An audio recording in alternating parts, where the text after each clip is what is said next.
across the entire 24 time zones on this very planet.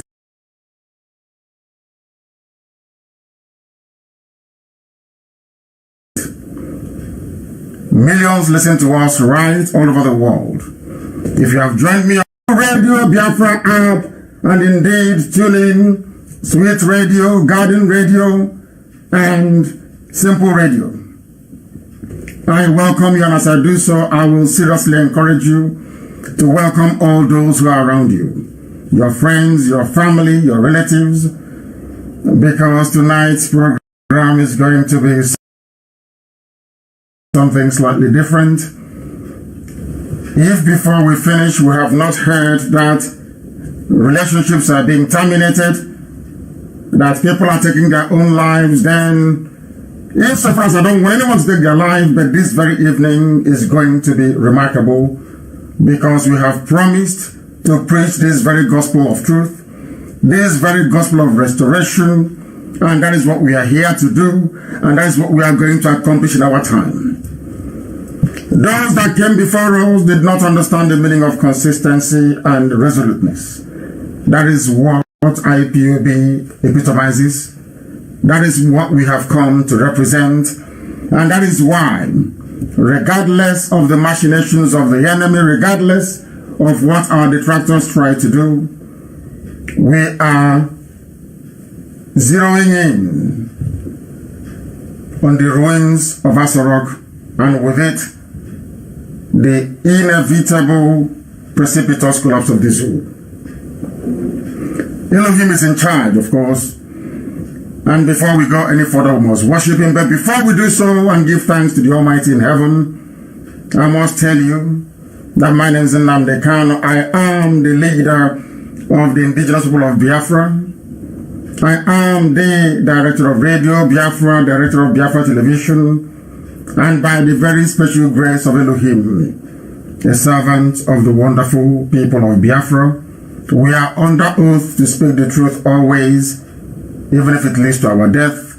We are also under oath to restore Biafra, or we die doing so. And as I keep saying, and with permission from heaven, I can confidently declare that should we fail to usher in Biafra this year, it is no longer God's fault. It is ours. That is why we must do everything we can, humanly possible, to ensure that Biafra is restored as quickly as possible, because the zoo is empty. Absolutely empty. And today we have come to do justice to the mess that it has become. We must therefore hand over our proceedings to the Most High, and in so doing, invite the Spirit of Heaven to take charge of what we are doing here today, because it is pivotal. And we must pray in the language of heaven, of course. Chineke nna nke pụrụ ihe niile, Chukwu okike abịa bụ onye mmụọ na mmadụ na-efe. Onye ike niile dị na ọ gbadara aka ya.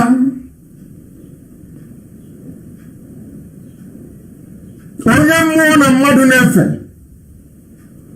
Ọ bụ naanị gị bụ okike. Mmalite ọgwụgwụ bụ nke naanị gị. Ọ bụla dị na ndị mmụọ ozi na-agba oche zere okirikiri eze mbe dị ngọzi.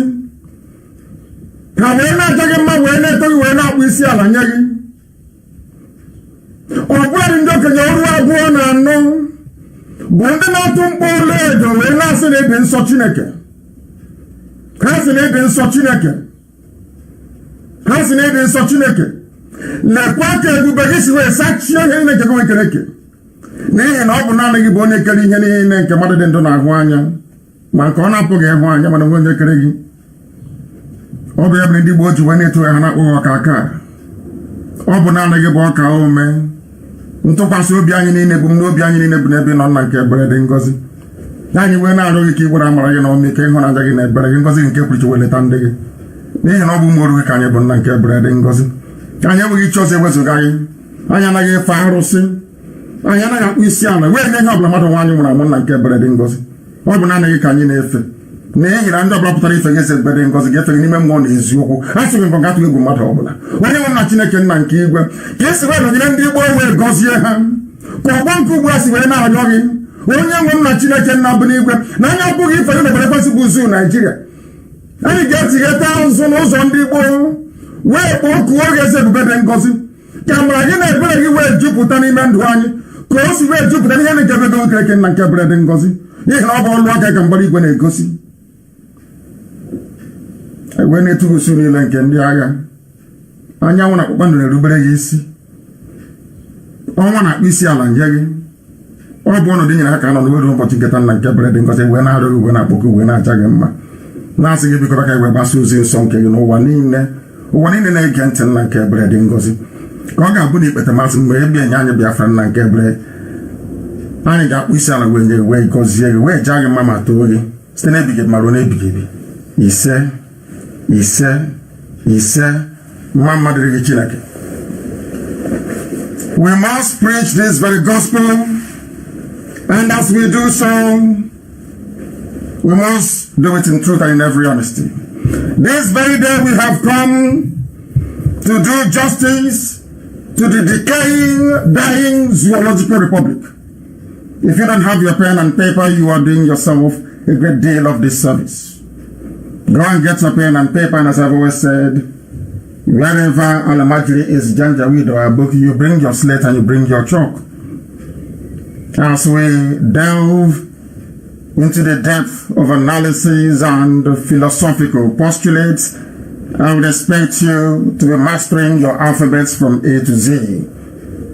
Because had a majority of those in the northern part of the zoo been sensible, had our Yoruba brethren in the West been slightly brave with the grace that God has given them with media, we won't be where we are today.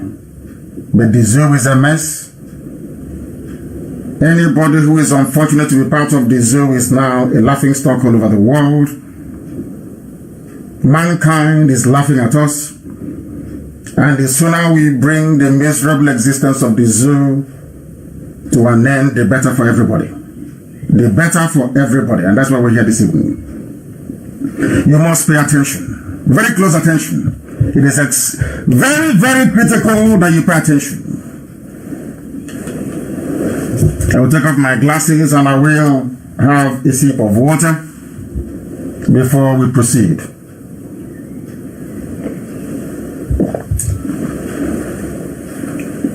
We are living through an era of Fulani infamy.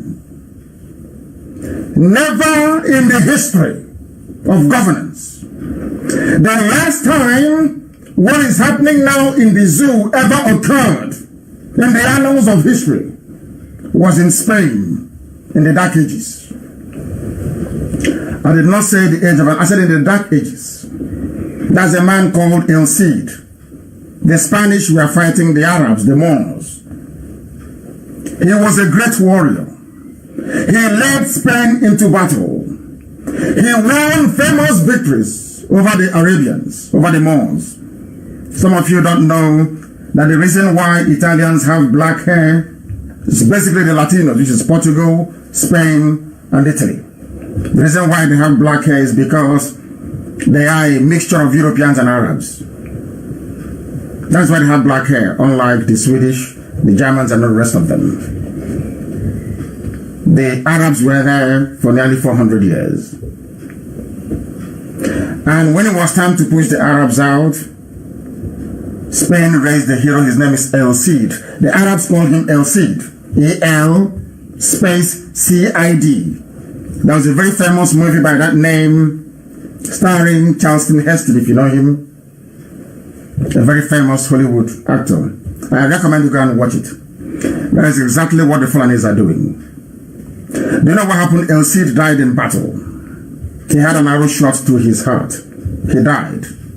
And when they brought him back to the castle, the wife said that he must rise and ride with the king the next day. He was dead. Why did it? Was because if the Arabs know that El Cid is coming to battle, they will become weakened and the Spanish can overrun them. In order to maintain that myth, El Cid that was dead was propped up on his horse, his armor put on him, and he ran into battle. A dead man on a horse running into battle. So that when the Arabs saw his flag, his banner and his armor, they fled. And the Spanish won the war because of the fear of a dead man. That is what the Fulanis are doing. I recommend after this program you go and look for the movie and you watch it. El Cid was a Hollywood blockbuster in those days. We are living through an era of Fulani infamy, an era of shame and of disgrace, an era where a little boy, barely 30 years old, can be brought out in broad daylight, not hidden. They didn't even discuss this time around to try and get a better mask to put on him, at least to try to convince, or should I say deceive, the gullible 200 million that Buhari is alive. They shamelessly brought out this boy, put him in front of a camera, and television stations, those who claim they are learned, those who claim they're educated, they all sat there watching this charade, watching this disgrace unfold before the whole world. None of them felt any shame, not trepidation, because people are now living through a culture of unprecedented impunity. They do anything they like and they can get away with it. And that is why what is happening is happening. And when I was actually going through the whole nonsense as it was playing out, it occurred to me, rather very sadly, that Africans and the black race in particular is a deficit on this very earth. And I said this evening, I'm not going to compromise. I am going to tell you the truth. You may not like it, but I will preach it all the same. An 80-year-old man in broad daylight became a 30-year-old, not even 40, 30 years old. Everybody saw it. And I know that what is giving some people comfort is that body double is not a new thing. It's been existing in history. In every political era, they've had body doubles. I understand, I respect that. But no body double ever addressed the people. No body double ever signed any treaty. No body double ever signed any undertaking or entered into an agreement on behalf of the country that is impersonating their president. In Africa, our education and our morals are highly flawed. This is a country supposedly of 200 million people. You have imams, you have pastors, you have bishops, you have archbishops, you have custodians of morality, you have those who are commentators, you have analysts, you have journalists, and you have the elders. All these people lay claim to one degree of relevance or the other based on what they perceive to be their place in that very society, be it age, be it by profession, be it by prowess, be it by pedigree. Call it whatever you like. In a country of 200 million people, a little boy was brought out shamelessly to represent somebody they claim that they voted for. I told you this before, that there is something wrong with an average Nigerian. Yorubas are very good, the Hausa people are very good, the Nupes, the Tevis, the Bashamas, just the Waris, everybody is very good. The Igbos, very good. On their own, they're very good. As soon as you bring them together, you see the worst in each and every ethnic group.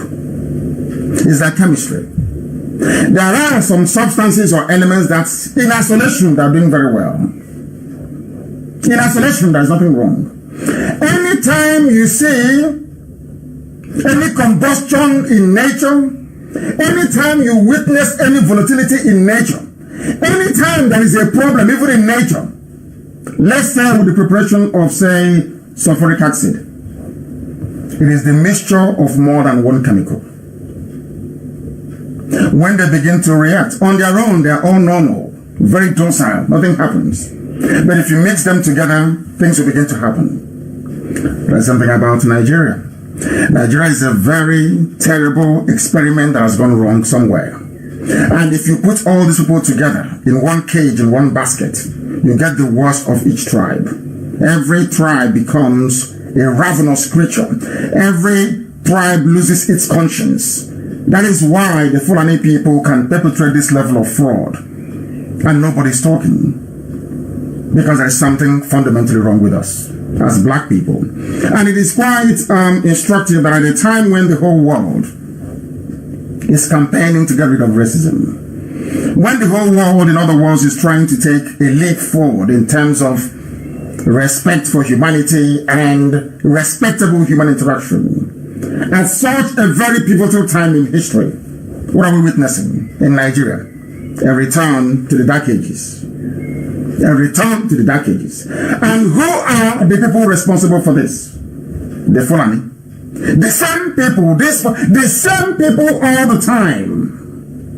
The same people all the time. They are responsible for this. What we are encountering right now is a despicable behavior that is beneath contempt itself. Beneath contempt. I am trying to build, as I always do, a foundation upon which I am going to rest this very broadcast today, that the world may know that we are actually whites are listening, the whole world is listening. They know how foolish we are, and I'm going to make them even realize it the more. I am going to make them realize it the more, and you'll be shocked this evening as to what you are about to hear.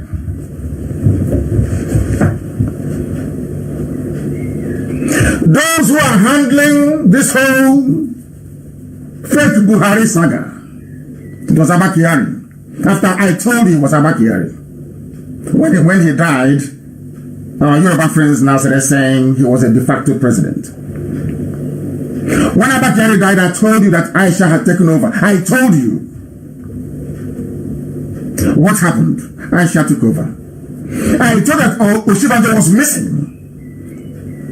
What happened? What is happening today? Have you heard from him live? It's all Photoshop after Photoshop. Deepfake video after deepfake video. They don't know how determined we are. Before I started campaigning that Osinbajo was missing, I knew where he was. As I said, I can never ask you a question that I don't have the answer to. I knew where Osinbajo was. In that place called Banana Island. They will be shocked this evening.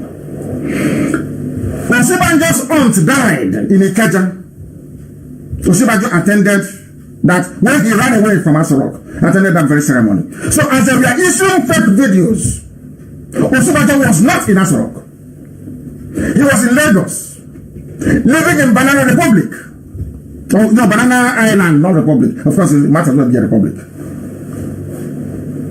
Osinbajo attended the aunt's funeral. And I will tell them where that funeral, where the aunts used to live. Arowo Jobe, in Ikeja. After Mafuluku. Arowo Jobe. If you're traveling from Oshodi itself and you're going towards, what's the president called 9/11 or whatever it is. There is a junction you get to, Arowo Jobe. Before you get to a place called Ugoloko. I know that place very well. Inside the estate called Arowo Jobe Estate, Osinbajo was there.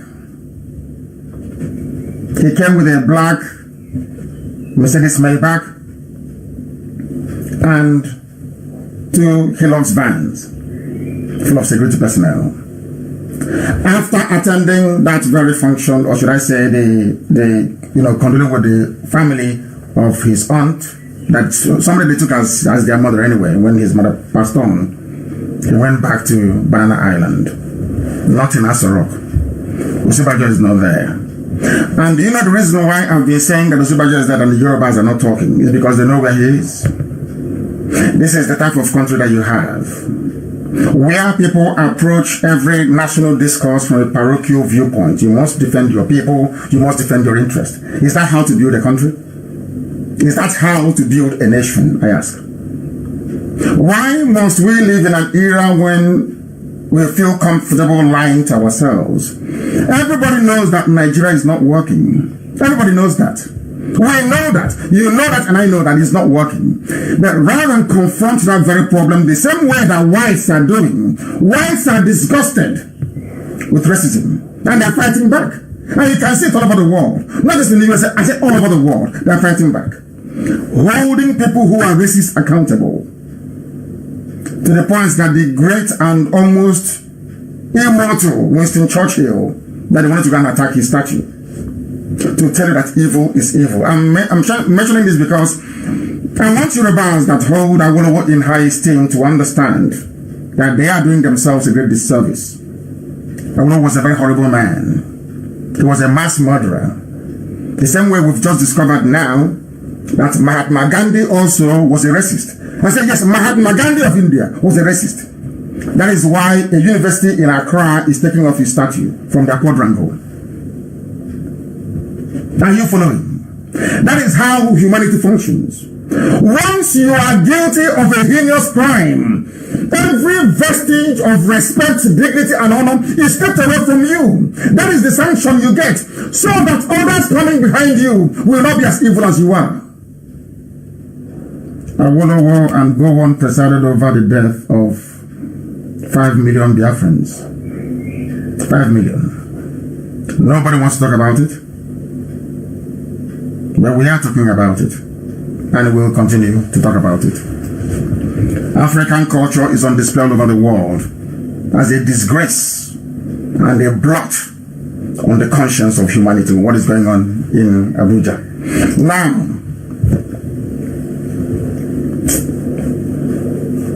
an abomination is happening inside Asorok as we speak. There are pastors, there are elders, there are imams, yet the truth cannot be spoken. The truth cannot be spoken. You go to church every blessed day. You have pastors. You pay your tithes and all the nonsense, all the biblical nonsense, all the rubbish from Quran. You have to be truthful. You have to be honorable. You have to be decent. In all the world, in the whole of Nigeria, those who are calling sinners to come and repent are worse than the sinners. Every pastor in Nigeria is evil. You are there, you saw a 30-year-old boy. They gave you a 30-year-old boy as an 80-year-old. You claim you're elders. You claim you have gray hair. You claim you're knowledgeable. You claim you have PhD. You have all these things. You cannot see a 30-year-old boy and ask those in Asorok, why are you doing this? Why are you giving us this little boy? This is not Buhari. We know it's not. You have Yoruba pastors in Pentecostalism. You have a man. They want to go to Hajj. They want to go to Mecca to go and pray to Allah. A nation of hypocrites. A country of hypocrites. Left, right, and center. Why can't people be honest with themselves? I ask. Because you're black. It's in your nature to be evil. You see, let me tell you something. When the white man painted Lucifer black, some of you thought it was racism. It wasn't racism. It wasn't. They are trying to... It's an allegory. Let me put it that way. It's an allegory. They are trying to depict the state of consciousness of a black man. That's what they're trying to do. By depicting Lucifer as a black person. Now, you are in Nigeria, you are a Nigerian. And in that Nigeria, there is an understanding of the sanctity of the electoral process. People go to vote and they vote for somebody, albeit in a flawed election, and people are sworn into office to uphold the Constitution. This is why I indict and I condemn all of them. The worst people you have in the zoo called Nigeria are the pastors. They are the worst of the worst. They are like serpents. They are the worst of the worst, all of them. If you're going to church, if you wake up and you go to church, you're going to hell, direct. Because the message you're receiving, they are from messengers of darkness, of liars and deceivers. Are you telling me that Adebayo cannot see that little boy? Are you telling me that even the man that I respect so much, TB Joshua, are you telling me that that little boy there is Buhari?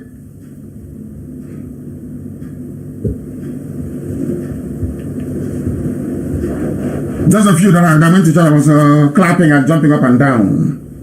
Jumping up and down and clapping inside deceit. Inside fraud. You are inside fraud. And you are jumping up and you are clapping. You are inside fraud. And you want God to bless you. You want God to hear your prayers. When the truth is in front of you, I told you what was happening from day one. But to tell you how terrible the zoo is, because it is an Igbo man saying it, because Nnamdi Kanu is a Biafran, he's championing it. Every Yoruba paper, they refuse to acknowledge the fact that you claim you want to be in the same country with me. We are in the same country. You want us to be in the same country. But in your heart is deceit. In your heart is to cheat. If not deceit and cheating, why was it that when I announced that Buhari was dead, nobody bothered to investigate? Instead, you ask them, go and kill him. Because you have your eye on the presidency after Buhari. But I'm in the same country with you. You claim we are Nigerians, some of you. Wrongly, of course. You want us to love each other. Do you see how fake your love is? Yoruba, do you see how fake your love is for the so-called Nigeria? So the reason why you love Nigeria so you can be president in 2023. And I'm asking you, all of you with your PhDs from Yoruba land, are you not seeing what is happening, including the pastors you cannot see? Are you that wicked? You are also very blind. You cannot see the truth. You know, people are afraid to speak the truth, and I speak it. If I'm in the zoo, I will tell it to you. Anywhere I meet you, I tell it to your face that all of you are evil. Very, very evil, all of you. 2, 5, By now, very, very evil. 3, 1. People are calling. They shouldn't be calling, but they are, of course. We must try to get rid of this. They are calling when they shouldn't. Now understand this very carefully. Those who are calling you their fellow Nigerians, let's make Nigeria great. Remember them? Let's make Nigeria great. We can build roads and bridges and schools. If they cannot speak the truth, having seen this little boy, now tell me how they can run a country truthfully. Now tell me how you expect to develop a country with lies. Tell me anywhere in the world where lies have actually worked. Show me, tell me one place. For ye shall know the truth, and the truth shall set you free. That's what we're doing this evening. I'm laying the foundation. I will come to the substance of the matter in a short while. White people depicted blacks as Lucifer because black people are satanic. After listening to this gospel tonight, you will understand. If you go back and you think, believe you me, you will then, by tomorrow morning you will change. Accept the truth this night. Morning or afternoon, depending on where you are. By tomorrow morning, once you accept this gospel, when you wake up tomorrow morning, you'll be a different person altogether. I'm not attacking anybody, I'm just telling you the truth. Very simple truth. Why? There is a degree of evil inside every black man. I'm not saying that whites are not evil, no. Because if you read Hobbes' State of Nature, you will know that man is a bit crazy in the brain. We know that. But once you go through formal education, even if informal, once you are capable of discernment, once you are capable of articulating a thought, once you are capable of looking at yourself in the mirror and saying, yes, I can now comprehend, there are some things you shouldn't do. And one thing that is you shouldn't be evil. I want to ask you a question, all of you who are watching, those who are listening. How many professors do you have in Nigeria? How many pastors do you have in the billions, or in the millions? But you ask yourself, but where are they and all these things are happening? You have elders. There are some people that say, oh, we are elders. We are older than you. Why don't you respect us? We are elders. Why are you an elder? And something is happening and you're keeping quiet. How can an elder be in the house and a goat will give birth in 10 days? It's not possible. And there's nobody to call the umbilical cord. It doesn't happen. Now, ask those people that call themselves elders. Why should I call you an elder when impunity is happening in Aso Rock and you kept quiet? Why should I call you an elder? Why? Just tell me. They cannot. Because I am an Igbo man. Because I'm a Biafran. That was why the truth I've been saying from day one. Even some Yoruba Irats cannot bring themselves to say, somebody wrote today and said, it was predicted that Aisha would take over after Bakiyari. And somebody quickly reminded him, but Nnamdi Kanu said so. Or you're not following. Somebody wrote and asked him, why are you finding it difficult to say that it was Nnamdi Kanu that said it? The commentator was Yoruba. But you want me to be in the same country with you. You claim you love me. And you want us to be together. Let's build a happy one Nigeria. But look at your behavior. Is your behavior that of somebody that wants to grow and progress with somebody? Or is it that of somebody who wants to cheat, to deceive and to lie? Common credit you cannot give me on social media. And you want me to build a country with you. How is that possible? Do you see how that's not going to work? Do you understand it now? You want me to be in the same country with Fulani? The same people that a president died in office. Instead of Osinbajo to take over, they said no. They started hiring little boys for Aisha to be sleeping with her. Little kids. You want me to be in the same country with you? How is that possible? When the basis of a relationship is just falsehood and lies. If you love Nigeria as you claim, the caliphate, the Janjaweed, you should have allowed Osinbajo to take over. Simple. Next time you bring a healthy young man, maybe like Tambuwal, to contest and to run, so he will not die in office. And you are cursed. So, finally, you are cursed. You don't know this. You are cursed. Anybody who goes into Aso Rock will die there. I'm telling you now, once you are Fulani, if you go into Aso Rock as a president, you will die in that very place. Try and see. I've been saying it for very many years. Some of you don't understand. You believe in building relationships based on falsehood, on lies. I don't believe in it. And when somebody tells you the truth, you cannot comprehend it. You don't understand. I am a black person. I am from Africa. I am a Biafran. So when I condemn black people, I am also condemning myself. Do you know why? When I go back and I think about it, I try to become a better person. I try to be that thing that the devil has planted into every black person in the world. How many pastors do you have? When you go to church or you go to Friday night, ask your pastor, all of you in the so-called zoo, Nigeria, go and ask your pastors or the imams in the mosque, because they are claiming they're holding a holy book. In the mosque, go and ask them. Why can't you speak out against what is happening? You are a man of God. Men of God and women of God, so to speak, should speak the truth always. That's why you're a man of God. Why is it that you're there in your palatial mansion in Abuja or in Lagos with money and tithes people gave you, hoping you will take them to heaven, to the path of truth, and you saw impunity happening, and you kept all the big Yoruba pastors of Winners Chapel, of the Redeemed, and all of the rest of them, the synagogue, mountain on the fire, fire in the valley, fire in upstairs, fire in downstairs. You claim you are worshiping God through Christ. Christ epitomized truthfulness. All of you. Christ was epitomized truthfulness. You are claiming the pulpit.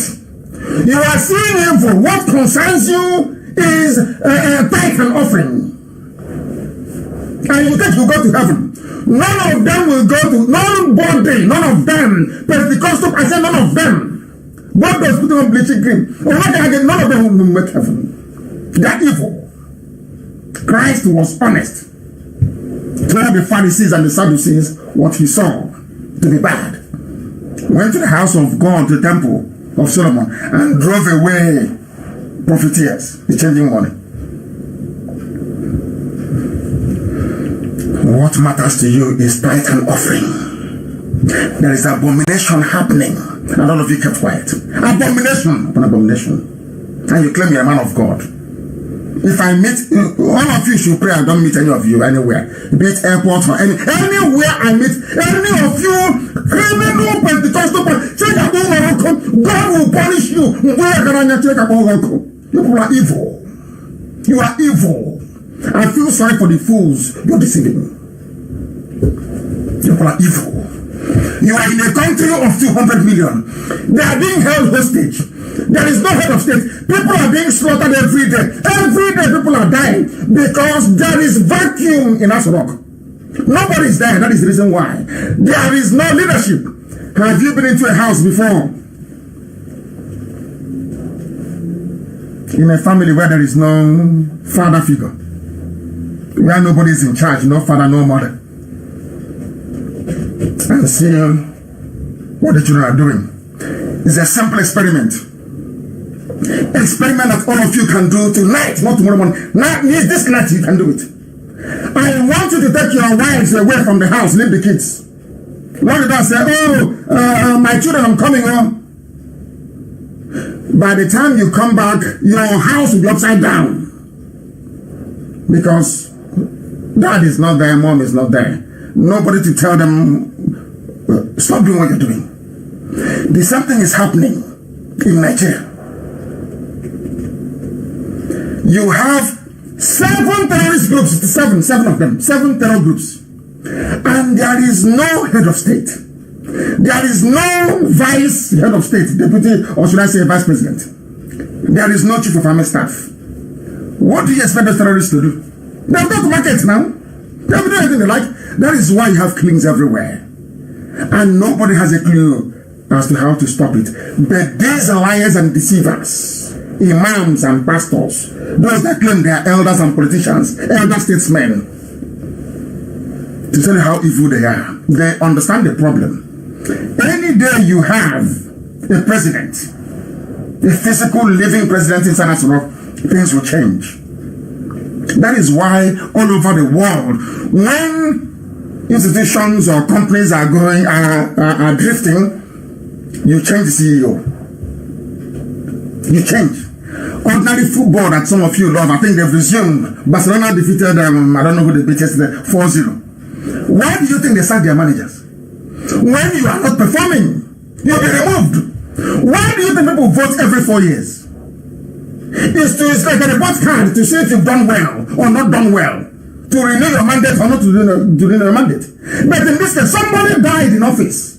Dead, those whom ran is dead. Instead of coming to people and saying, oh, this man is no longer there, what do? People are dying. Instead, you're holding on to it. You want to steal money. You want to deplete the treasury. You want to spread Islam, jihad, by force. And people are dying because there is no president. And you know it. All of you know it. But you keep pretending, lying. You bring the Bible. Let's go to Matthew chapter 6 verse here. Bring your tithe. That's all you know. A man of God, you have aircraft, you have everything. You cannot speak the truth. How do you expect me to respect you? You are a deceiver, you're a liar. In the US, all of you will be jailed. All of you will go to jail. All of you will go to prison. But that is men of God in Africa. Black men, black misogyny, black people. Now you can understand why the white man painted blacks black. Because of our evil nature. Evil nature inside us. And you want God to help you. You want God to save you? You are a hypocrite. An abundant hypocrite you are. All of you are hypocrites. Black people are hypocrites. They don't believe in the truth. They will never see the truth and embrace it. Never.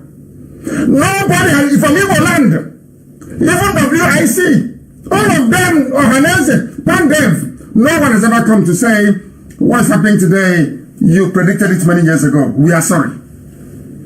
It's called magnanimity. They don't have it in them.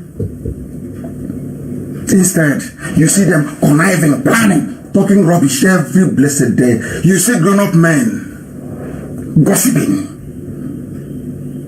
That is what makes you black, and that is why you are backwards in Africa. Africans must know this. It is your nature. It is your wickedness and stupidity inside you. That is why whites are killing you. You are evil. You are evil.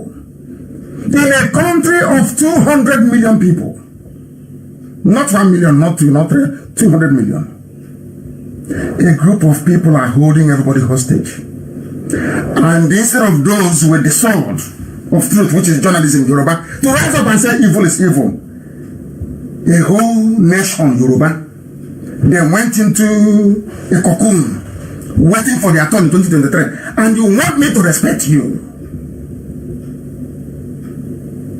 I think you're mad, because I can't respect you. You are an evil person. You did not speak the truth because it is your turn in 3 years' time. And you want me to respect you as a human being. How is that possible? How? Just tell me how. It is not and can never be. Never ever be. That's something that you need to understand. That is something that we're telling the whole world, this very thing, that blacks are evil. That is the truth. Whites are listening, and I'm telling you the truth. Before God and man, we are evil. Black people are evil. 200 million people. And they brought a little boy to show you, and you all sheepish, always like that. It's not Buhari. Now we know it's not Buhari. We think Buhari is no more there. Listen, bad. And tomorrow you say the same rubbish. Next week the same nonsense. To rise up and take action, you cannot. If you see those who are rising up to take action, you begin to mock them that they are stupid. Because you're a black person. Everything that is good turns into bad. Everything bad turns into good. That is the brain of a black person. That is the way we reason. That is the way we think. That is the way we act. We are backwards because of how we reason. We are evil because of what is in our brain. I feel sorry for you people. I feel sorry for all of you. But I have to tell you the truth. Somebody wrote that Aisha Buhari is very mad. Mama and Dawa called her a suicide bomber in the leaked audio tape. A suicide bomb. And I'm asking people today, can't you see that war is coming? Can't you see that men are going to die? Can't you see that terrorism flourishes where there is lawlessness? Can't you see that terrorism also grows anywhere there is vacuum in leadership? Are you not aware of that? Are you no longer students of history? Go and check it everywhere in the world. Right now in Nigeria, there is no president, there is no government. What you have is a gang of criminals. Anybody can get up one morning and say, oh, I'm controlling INEC. I don't like you. You didn't give me enough money in your first term. I'm removing you now, and they'll be removed. What concerns me is not recycling all these problems. What I kept thinking about is, why is it that black people don't never act to make what is wrong right? I am asking black people, why don't you act on your conviction to say that this thing is wrong? I remember the Yoruba girl, I don't know what her name is, I don't want to make her popular, that went as the people that were fact-checking what I was saying about Jubilee were all Yoruba. Because Tinubu told them, don't make anything go wrong. It's our turn. 2023. That stupid girl come on was talking rubbish. Today she's no longer talking about Mr. Buhari and I'm the kind of what he's saying. Have you now seen it? I'm always right. It's not arrogance. I am always right because anything I tell you is correct. Heaven, ask the family of Osibaja, will tell you. Osibaja, did your aunt not die in Arojobe, estate in Ikeja? Yes or no? Ask him now. Were you not in Banana Island? when you left Asorok? Are you in Asorok? Are you in Asorok and they're shooting gun inside of? Are you there? This is a vice president of 200 million people. You can't find him. Never to be found. They call us terrorists. I want to let people understand the wickedness and the evil of a black man. That is what I want to preach tonight. That blacks are evil. Because whites are listening. Black people in Africa are evil. Now, IPOB was banned, proscribed, never killed anybody, never picked up arms. All of you, we are dancing and celebrating, especially Yoruba people, Yoruba media. But you went to school, you are a good Christian, you are a born-again Christian. Some of you are Muslims. You travel to Mecca to do Hajj. You believe in the word of God. You believe in the word of God. And you know that God can never side anything that is wrong. But all of you that go to church, that go to your mosque, even in Igbo land, with Ohaneze and the governors, what happened? They said you must ban IP. That is a black man for you. Proscribe IPOB, tag them terrorist group. But not ISIS, not Miyetti Allah. These are murderers. On a daily basis they kill. On a daily basis they are killing. Nobody has ever said, come and proscribe them. But anytime they see a conference, they say, oh, you are proscribed, bro. Be proscribed. If you see where Yoruba and Igbo journalists as well, they proscribed, they outlawed IPOB because they are evil. Not outlawed Miyetti Allah, that is a stakeholder in Nigeria. No! It's IPOB that is evil. They never killed anyone. But asking for freedom for all of us. It's a black man. That's how we reason. So, whites are not racist. You heard me right, yes. Even the man that killed George Floyd is not a racist. Because racism doesn't exist. Racism also is like darkness. It doesn't exist. Racism is your stupidity. People are showing you how stupid you are. And you call it racism. They are showing you how intellectually important you are. And you call it racism. If Africa was good, what would blacks be doing in America? Have any of you thought about that before? If Africa is good, what would blacks be doing in America? They'll be visiting and coming back. Because we are not well. Black people are not well in the brain. And you know the funniest thing is that for you to go and seek medical help, you must acknowledge that you are sick. For you to wake up in the morning to go and see a doctor, you must say to yourself, today I'm not feeling very well, I have to go and see a doctor. The thing about the mental stupidity of black people is this. Most of you don't know you're sick in the brain. Everything you say is an insult. You're insulting me. Because over the years, people have written, they have spoken. You don't want to learn. You don't want to change. To the point whereby a young woman, I'm older than Aisha, a young woman brought her lover, put her lover in front of national TV, and all of you are clapping. And you're telling me you're normal. I'm telling you, you're an animal. You are a big fool. Very big one. Very big one. I must tell you. Because the zoo is collapsing. And you watch and see. You watch and see. Why do we find it difficult to act on our conviction? It was because I lamented a few days ago. That was why the senior advocates of Nigeria, for the first time, since they started the persecution of innocent people, they are now saying, let me tell you what the legal profession is now saying in Nigeria. 21 years of democracy, there is no rule of law. It's now that you know there's no rule of law. When they charged me to court for nothing, I told you I committed no crime. Some of you should have gone, oh God, thank him. He wants to bring trouble in the polity. He wants to destabilize the polity. But now, what are the bandits doing? What are the kidnappers doing? What are the terrorists doing in the north? Who are they? Where did they come from? They didn't come to destabilize the polity. Oh no, they brought the blessing of Allah. They brought Allah's blessing to Nigeria. These are people of the judiciary. Why are they talking now? Because I said it a few days ago.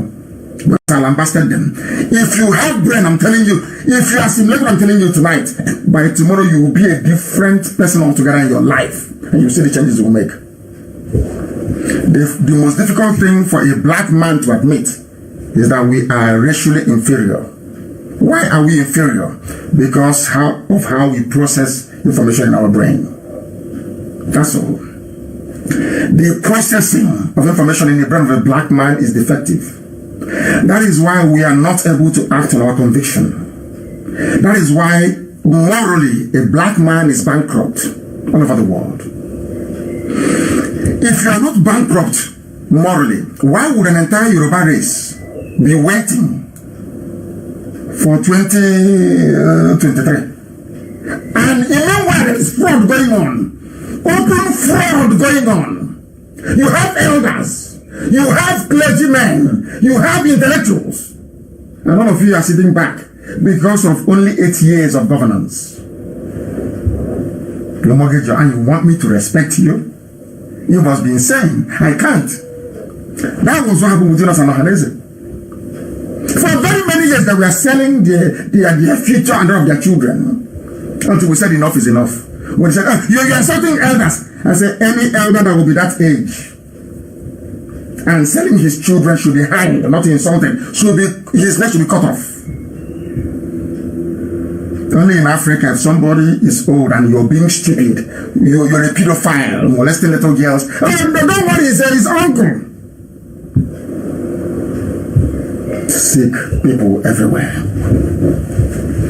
Today, or should I say yesterday, there were gunshots in the presidency. I asked this question last week. Where in the world have you seen fire outbreak in a presidential villa before? Now, gunshots. And do you know what really shocks me as a human being?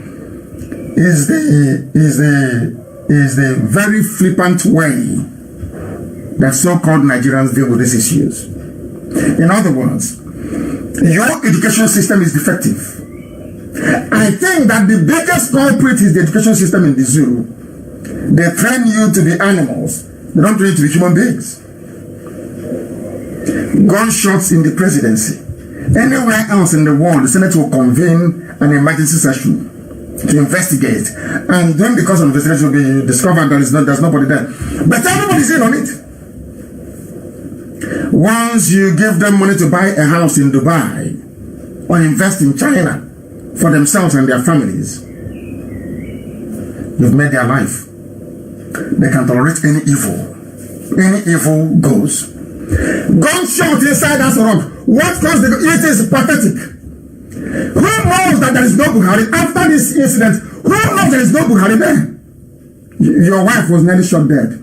And you are not, even as an ordinary person, you're not a president. Your wife narrowly escaped being shot. What will you do as a man? I'm asking you a question. All the signs are there that there is no Buhari, but everybody is burying their heads in shame. Do you know why? Because they are black people. They don't act on their convictions. They only support evil. That is why Africa is poor. That is why we are being killed. There is nothing called racism. That is why year after year, you will not hear that a Singaporean was killed, a Malaysian was killed in the West. You won't hear that a South Korean was killed. Never. Or a Russian was killed. Never. Only blacks. Have you ever asked yourself why? No, you don't. It's racism. They hate blacks. It's because you are foolish. It's because God punished you with stupidity, because God looked in your heart and knew you were evil. I'll prove it to you now, this night. Do you know why? I'll give an example. That God in heaven gives everybody the same chance. The same chance. Now, I have a question to ask you. What justification does the Yorubas have? I said, what justification do they have in supporting this fraud going on? An entire nation of over 60 million people. Ask yourself why. Is it Satan that is doing it? Remember, they have doctors, they have lawyers, they have pastors, they have imams, they have everything. Intellectuals, they have it. But ask yourself, why is it that Europeans are supporting the evil, the satanic, the work of Lucifer going on in the zoo? Is it the fault of a white man? Is it the fault of the British? I'm asking a simple question. Why would 70 million people be programmed in their brain and cheating? They have been programmed to cheat. Cheating is in their brain. Because if you're seeing evil happening and you're waiting for 2023, it means you're a bad person. Some of them are sick. So you wait for 2023 to go to hospital? I'm asking you a question.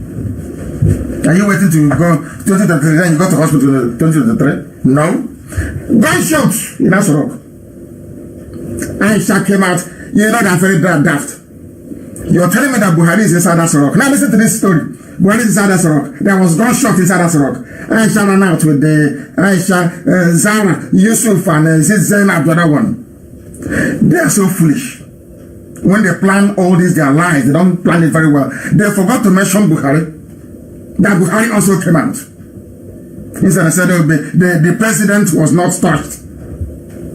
So, but your wife ran out. Your kids ran out. But you, the man that gave birth to the kids, you stayed inside. Hey, Africa, who did this to you? Black, this shoji, black people, black, very, very deadly, very, very deadly. They proscribed IPOB. They said we're a terrorist group. But today, Janjaweed are slaughtering and your villages killing you. They killed somebody yesterday. You know who that? Nobody's saying proscribe them. Nah, it's IPOB that want to proscribe. That's black people for you. Mr. Black. Satanic, Satan is in them. So when a white man draws a black man as Lucifer, the white man is correct. I support him. You people are evil. People are evil. Tomorrow, I have to tell you, I can carry Bible.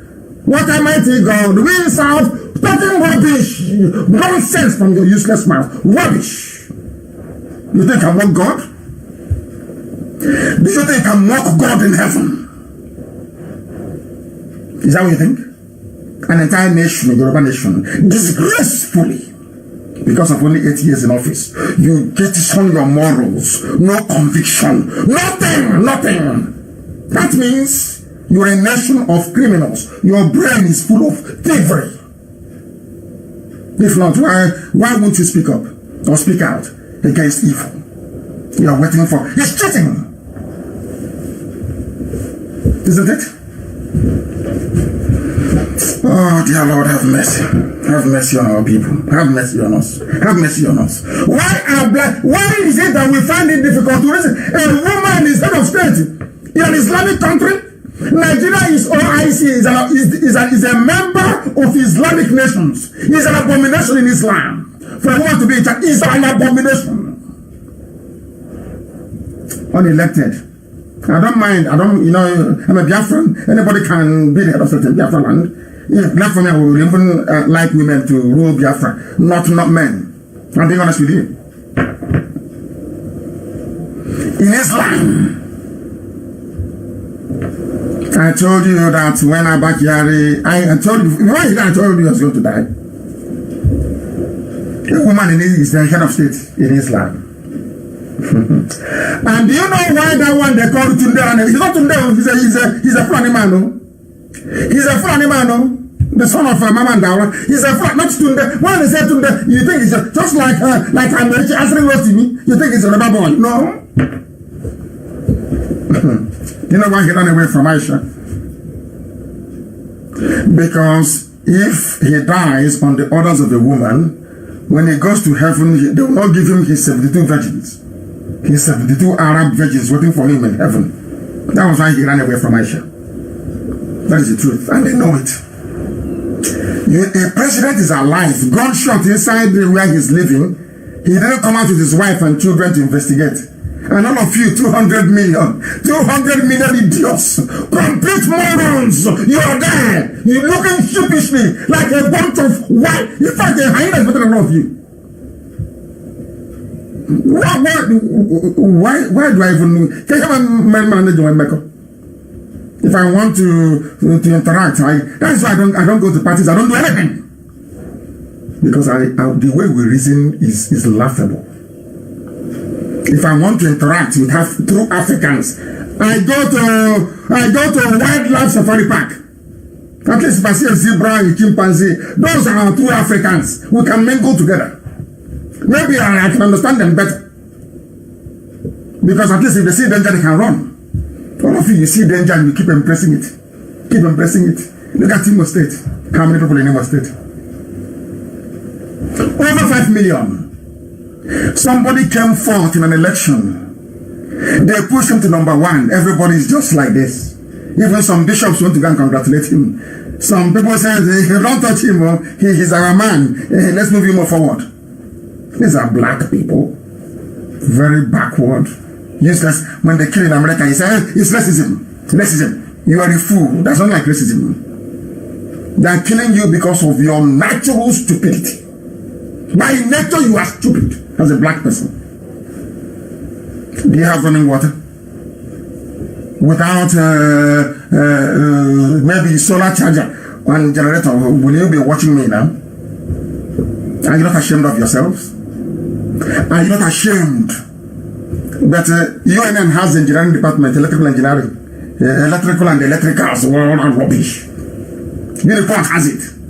Unicorn has everywhere. Electrical and electrical engineering. Whatever that rubbish means, I don't know. No, electrical and electronics. But that is not right. The reason why they sent you to school to go and study electrical engineering is so that when you come out, there will be no more power shortage in the village. That's the reason why. So you don't know. Hey, zoo alumni.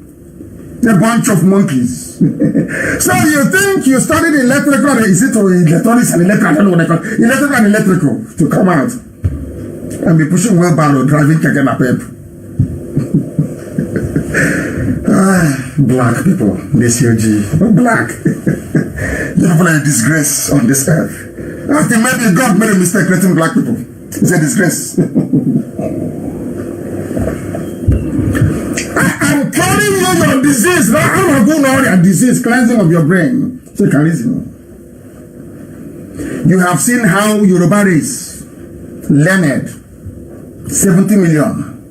All of them are in a state of fraud, a fraudulent state. Let's cheat. Let us. Who are we going to cheat now? Who are we going to cheat now? And people are dying. What concerns you is ordinary election 2023. People are dying. Oh dear. It's only in Africa I can see an entire nation wrapped in fraud. Everybody has the mindset of, who do I cheat? Who am I going to cheat now? Who am I going to cheat now? If not, why won't you come out and say that Buhari is dead? Why not? Do you know, in that 2017, had the Yoruba media taken up the campaign that I started, by now, Osibajo will be the president and there won't be all these killings everywhere.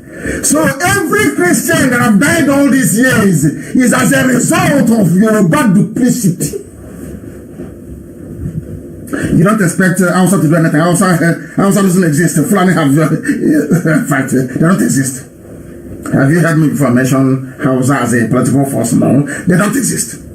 It's only Fulani and Yoruba. And I'm asking Yoruba, do you think if Osibajo is dead, people will be dying? Osibajo is a gentleman. He's a man of the law. He won't allow it. Are you aware of that? Osibajo can never allow it. But I'm asking you now, what have you benefited in all the people that have died? All because you want to be the president in 2023. And you conditioned the Yoruba race, as great as they are, mighty. Their empire was huge, all the way to Dahomey.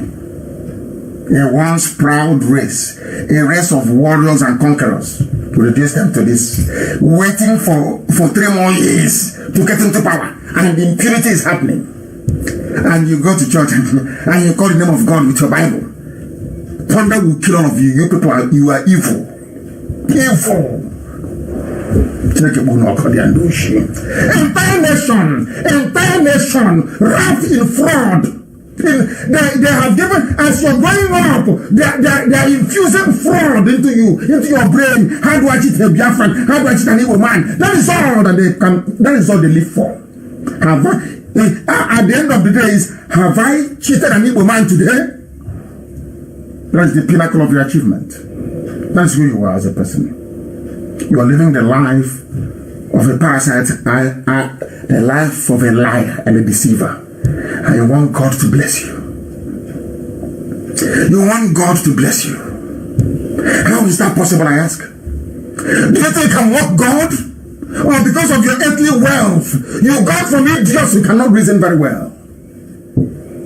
The heaven you are promising them, can you guarantee it? The answer is no. Do you know where heaven is? Go. Yeah, you don't know who I am. One of our aunts said that we are burning bridges. We are burning bridges. And we'll burn every bridge, including the one that I'm standing on. If I'm stupid, I will set it to my light myself. If I'm a stupid black man by now, I will take overdose and I'll kill myself. I hate stupidity. You see, cowardice and stupidity, I cannot stand those two things. I can't stand them. You must be bold and be brave and speak the truth and damn the consequences. Damn it. That is why the zoo is crumbling and you people are, you can't even complain. Gunshot, a woman in a Sharia country, a woman is head of state in Sharia. After all, then they have to have Sharia states in the north. They are the owners of the zoo called Nigeria. How come I is doing all of you? Don't you know that she's the one in charge? Go and listen to that clip again. Because one of our Saturday reporters or whoever. Telephone conversation. Then you will know. It was in December, to tell you how cool they are. Do you remember a few weeks ago when the report of the speech of Jubril leaked? Do you remember? Do you know that the person responsible for that speech leaking has been killed? I want you to go to Google it. Ansorok, Assistant Director of Administration, assassinated, killed in Abuja because she leaked the speech of Jubril.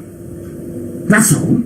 She was killed in broad daylight. Killed, assassinated. And her name is Miss Letitia Dagan.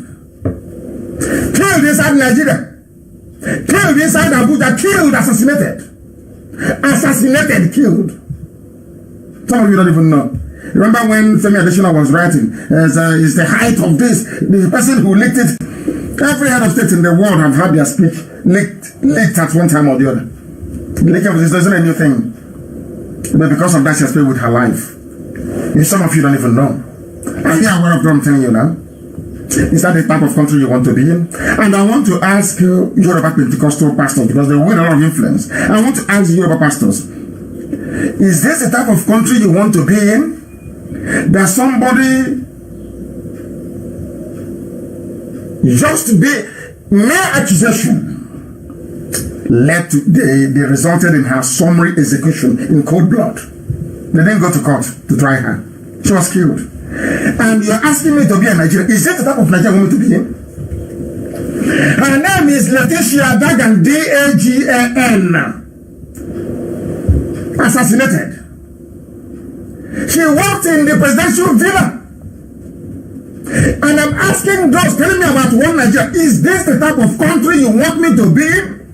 Not killed by a bandit, not a terrorist, no, killed killed by the presidency itself, the head of state. And I ask you, is this the type of country you want me to belong to? Who you and I, we'll be messing ourselves up. Is this the one Nigeria? And I'm asking you, those of you that want us to be together, is this how countries are run? You chased away your vice president. Right away, he's in Lagos. I don't know if they have found him now or not.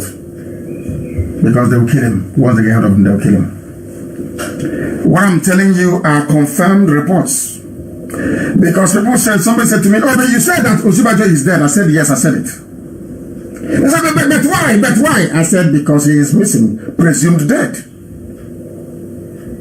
Oh, but why are you saying it? I said, because if you go missing today, and I suspect that the police or the army and people holding you, I will go to court and I will file a complaint called habeas corpus, which means produce the dead body. Do you understand? That's what we do. We are learned. We have brain. Do you now understand it? After Osinbajo was sighted, after our intelligence gathered he was sighted in Arojobe, his trail went cold. And the reason why they are not complaining in Yoruba land is because everybody's waiting for Tifnubu in 2023, an entire nation. That's their reason for not claiming their mandate. But we are going to shock them. We are going to shock them. That I can assure you. PDP came out and was expressing shock. And then she spoke. Asked the police to release this person you arrested for firing a shot. Police said no. And this is supposedly the wife of the most powerful man in the country. She didn't go through her husband to ask for the release of her aide. No. She went to the police direct, tweeted it. If you don't know that Buhari is dead, then may the good Lord have mercy upon your stupid, foolish, black soul. I'm telling you the truth. Because the whole thing is becoming annoying. Very, very annoying. Very, very annoying. And we must preach this very gospel. We must preach it. The presidency now issued a statement. Listen very carefully, please. The presidency wishes to acknowledge concerns, presidency, not the president, wishes to acknowledge concerns expressed by several members of the public regarding the incident about the occupants of the villa. This is to assure all of you and everyone that the President and Commander-in-Chief of the Armed Forces, Muhammadu Buhari, is not and was not at any time in any form of danger arising either from deadly infections or the reported incident. Nobody asked him about coronavirus. This is how foolish they are. Fulani. This is how daft they are. They were talking about firing of a firearm, so to speak, firing a gun in Asarok. They asked him to issue a statement. Instead of him to say that the president is okay and he will address us, he said, and he did not contract the coronavirus.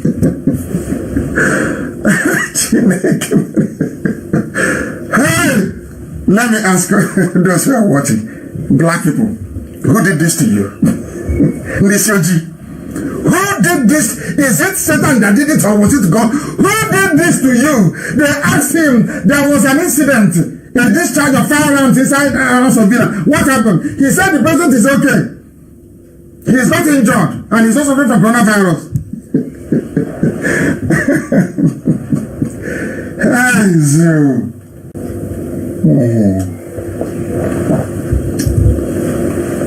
Black people. They want to assure everyone is okay. But the man cannot speak. Signed by Sheikh. The man cannot speak. So you don't even love.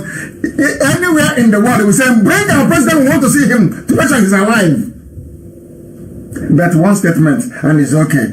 Because Yoruba media, they are just massaging all of you.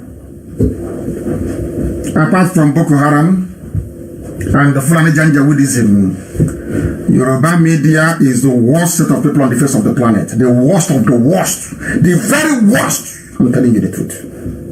Before God and before man. And I hope they listen to me and they change. Because they will get their comeuppance. They will get it. I told them, write it down. One day, Fulani will take Yoruba land. Fulani will take Yoruba land. They will take it. They will take it. In broad daylight, they will take it. From Yoruba people. You see, write it down. I am behind the microphone I am speaking because I'm ordained to speak the truth. Before it will happen, I will tell you what will happen in 5 years' time with accuracy, deadly accuracy. And I'm telling you that Fulani will take Yorubaland, mark it somewhere, because their evil is too much. The whole nation, you're waiting for 2023. The truth is there. Is that little one editorial from a Yoruba paper and the whole thing unravels. They're waiting for 2023. Baba said he'll give us money in 2023. And me too, I want to buy a house in London. I'm waiting 2023. Jagaban will be in. We go begin the chop now. And on Sunday you take the Bible and you go to church. Or you go to mosque. And you bow before God. And say, God, I'm your servant. But you're waiting for 3 years of deceit and lies. Unbelievable. Unbelievable. And as they are campaigning now, have come to I'm just giving you preamble. I have come to today's program. I have now come to today's program. It's about racism. And the reason why God created us black. And the meaning of the word black. And the reason why I told you before that Democrats are not trusted in America. They're not good people. Anybody who comes and tells you now, the kind of this thing that he's doing is not good, or he's insulting people or another, the person is your enemy.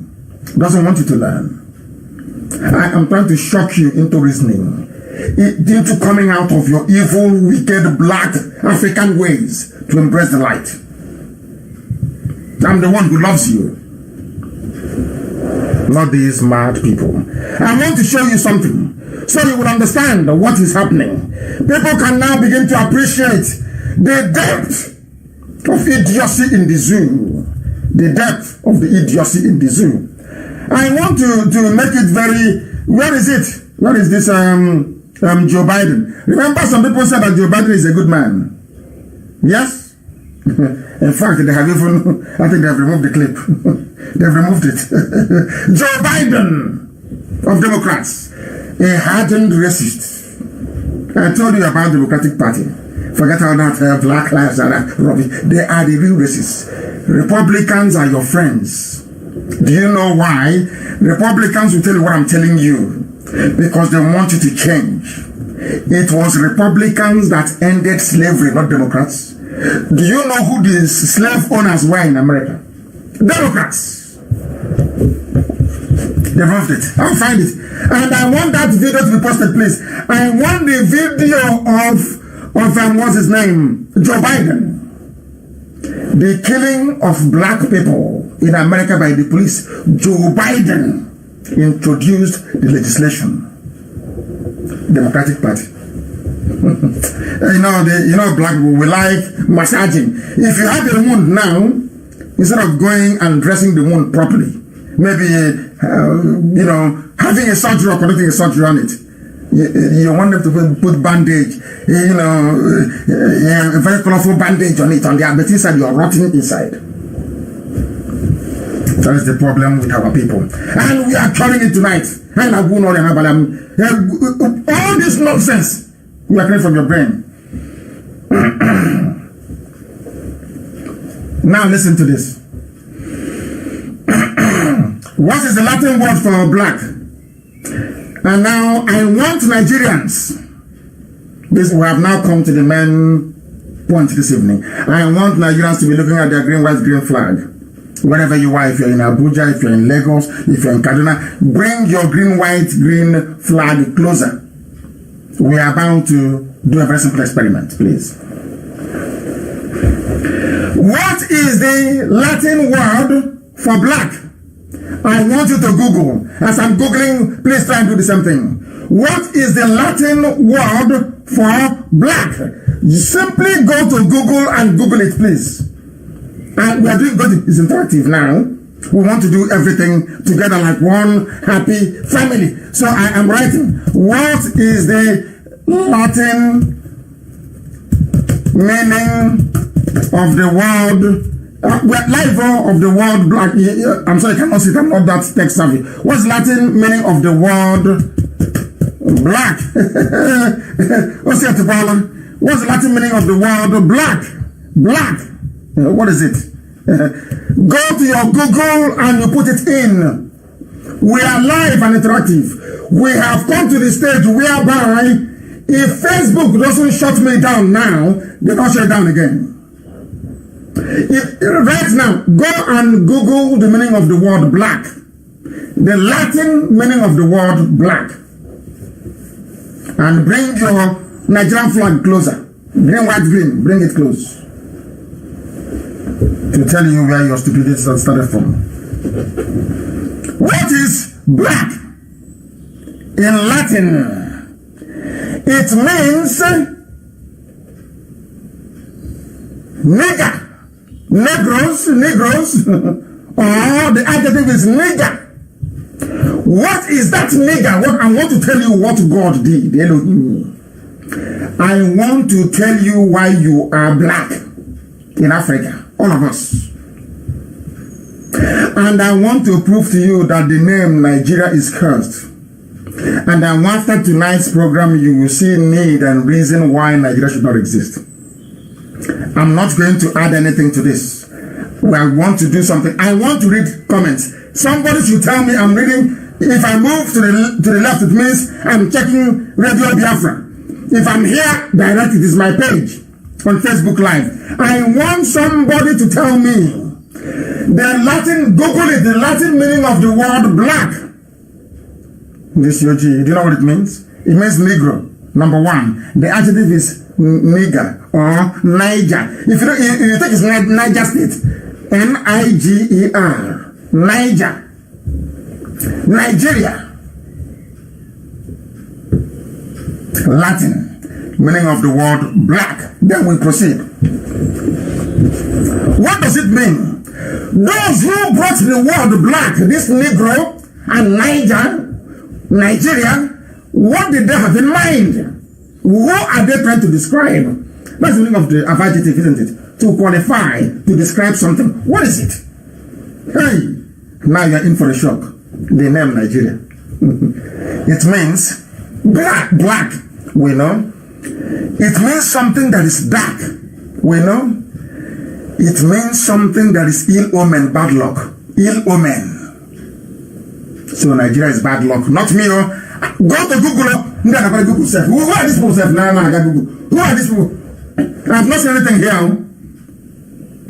I have not seen anything here. Somebody is saying I shouldn't talk about Democrats in America. You see how foolish people are. That the election is pregnant. Black people always afraid to speak the truth. Joe Biden is a racist. We have it on record. Forget all the nonsense in South Africa was saying about apartheid. He is a current racist. I have it here. And we'll find it this time and place. Go to Google now. Go to Google and find the meaning of the word black. No, nobody can say, are they listen to me or not? It means Negro. It means Niger. Niger State. Capital Mina. Niger Republic in French. Nigeria. Area of black, useless people. And what does it mean? It means ill-omened. It means Nigeria means pitch black. Nigeria means unlucky. There are people that coined the word black and called you nigger, Nigeria. So a name that is banned in America, Negro, is what you're answering in Nigeria. Do you see your life? I'm an intellectual, I'm a professor. Those IPOB, they are miscreants. I have 4 degrees from Princeton, from Harvard. Do you know the meaning of your name is ill omen? Omen. Ill omen. Do you know that your name is unlucky? Do you know that? That you are a nigger. You're a Negro. Nigger. I'm proud to be a Nigerian. That is why if you come here in Nigerian, God, Satan will punish you upon the punishment you have. Thunder will fire you. All of you. Refer to me as a Nigerian, and God in heaven will punish you and punish your family. Ill omen, unlucky, nigger, negro. That's your name. A name a white man gave to you. a name you're fighting very hard to maintain. Do you see how foolish you are? I say Nigerian. Do you see how foolish you are? Your name means, is here now, unlucky. It means black, gloomy, gloomy. It means dismal. Dismal. Something that is dismal. Hey, obscure. You cannot see it. There's no light. It's obscure. That's the meaning of the word Nigeria. I've given it to you now, live and direct. Something you will not hear anywhere else in the world. Here you will hear it. Hey! Now, nigger area. Who named you Nigeria? A racist.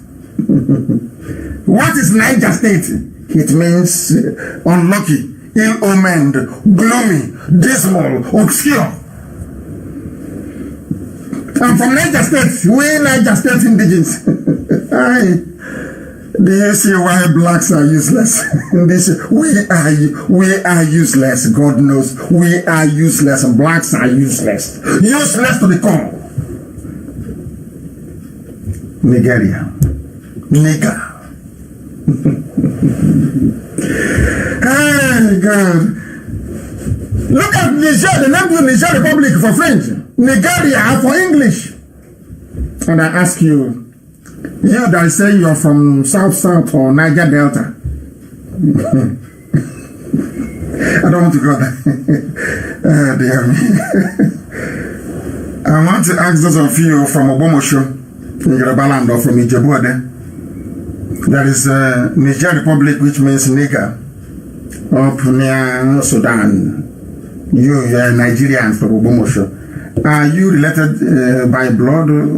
How come? Are you witnessing your stupidity live and direct? Do you see how foolish you are when you call yourself a Nigerian? Do you see how daft you are? You are unlucky. You are ill-omened. You are dismal. You are gloomy. That is your name, and you expect never to give you light. When your name is darkness, you want never to give you light.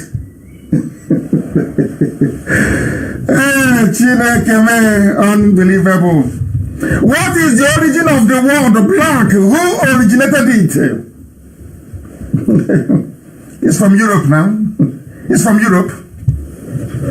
And then let us look at what white means.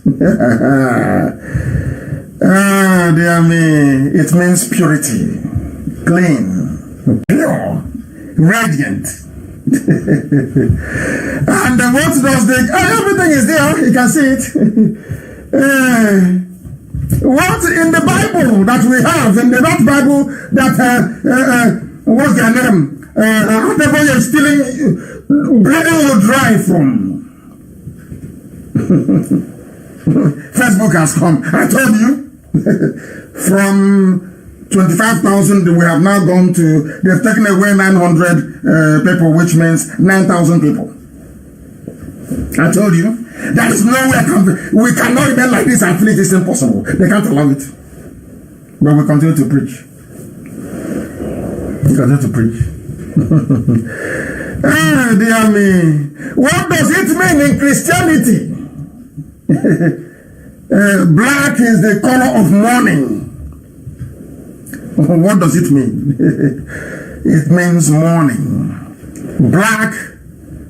Somebody should type in Google, please, and publish it for the world to see. What is the meaning of, listen, Google meaning of the color black in the Bible. In the Bible, what is the meaning of nigger? This Nigeria you're answering. That's what we are getting at. Because if you agree that black is a negro, nigger, what does the Bible tell you about Nigeria? Now you see, we are now going a bit spiritual. What does the Bible tell you about Nigeria? I'm about to tell you. The Bible says that Nigeria is a place that lacks brightness, there is no light. It does not reflect any light back. Which means all they do is to take in from people, they don't give a the same way we are consuming a toothpick, toothbrush, everything we import is everything in the Bible. It's here. I'm reading it now. I googled it and it is here. The meaning of the color black in the Bible. So Nigeria means in the Bible a place that is backward. No light. They consume everything. Even the cause of the name Nigeria is in the Bible itself. But if you go to church now, they only take you to where you pay your tithe, you sow your seed, you water your plant. But on Radio Biafra will tell you the truth. And I told you after today, your life will no longer be the same. So I'm asking you to go and check it out. You'll be astonished. You'll be astonished. That is how the world flows. So you're in Nigeria now? How many of you after this night in Nigeria? I said, how many of you are Nigerians? I'm asking you. How many of you are? The zoo cannot think critically. They cannot reason. That's why they say, I said, I will be arrogant. I went to school, I'm educated, I'm refined. If I stand you in a debate, I will demolish you within 2 minutes. Complete deconstruction in 2 minutes. I will obliterate you with facts and figures. If you're intelligent, tell me, let us go and have a debate. I'm lying easy. I finish you completely. Go. You didn't go to school and you want to challenge somebody who is educated. How is that possible? You went to school and you read with lantern and palaka. You used some palaka to read. And they gave you a third-rate law degree and you come out and you think you can challenge me? You must be insane. Completely insane. We are live and we are direct and the whole world is listening. We are educating ourselves today to tell you how bad a black person is. Evil. Embodiment of evil. A black man is evil. I'm trying to prove it to you. So that if you survive tonight, by tomorrow, you'll be a changed person. Your life will be way better than it is tonight. That is what we are praying for. And that's exactly what we are going to get. I want somebody to there's something called the psychology of black. Something called the psychology of black. I want somebody to Google it. The color psychology of black. The color psychology of black. Zoo is in trouble. We are dealing with Nigeria. The color psychology of black. Oh dear me. Unbelievable. Unbelievable.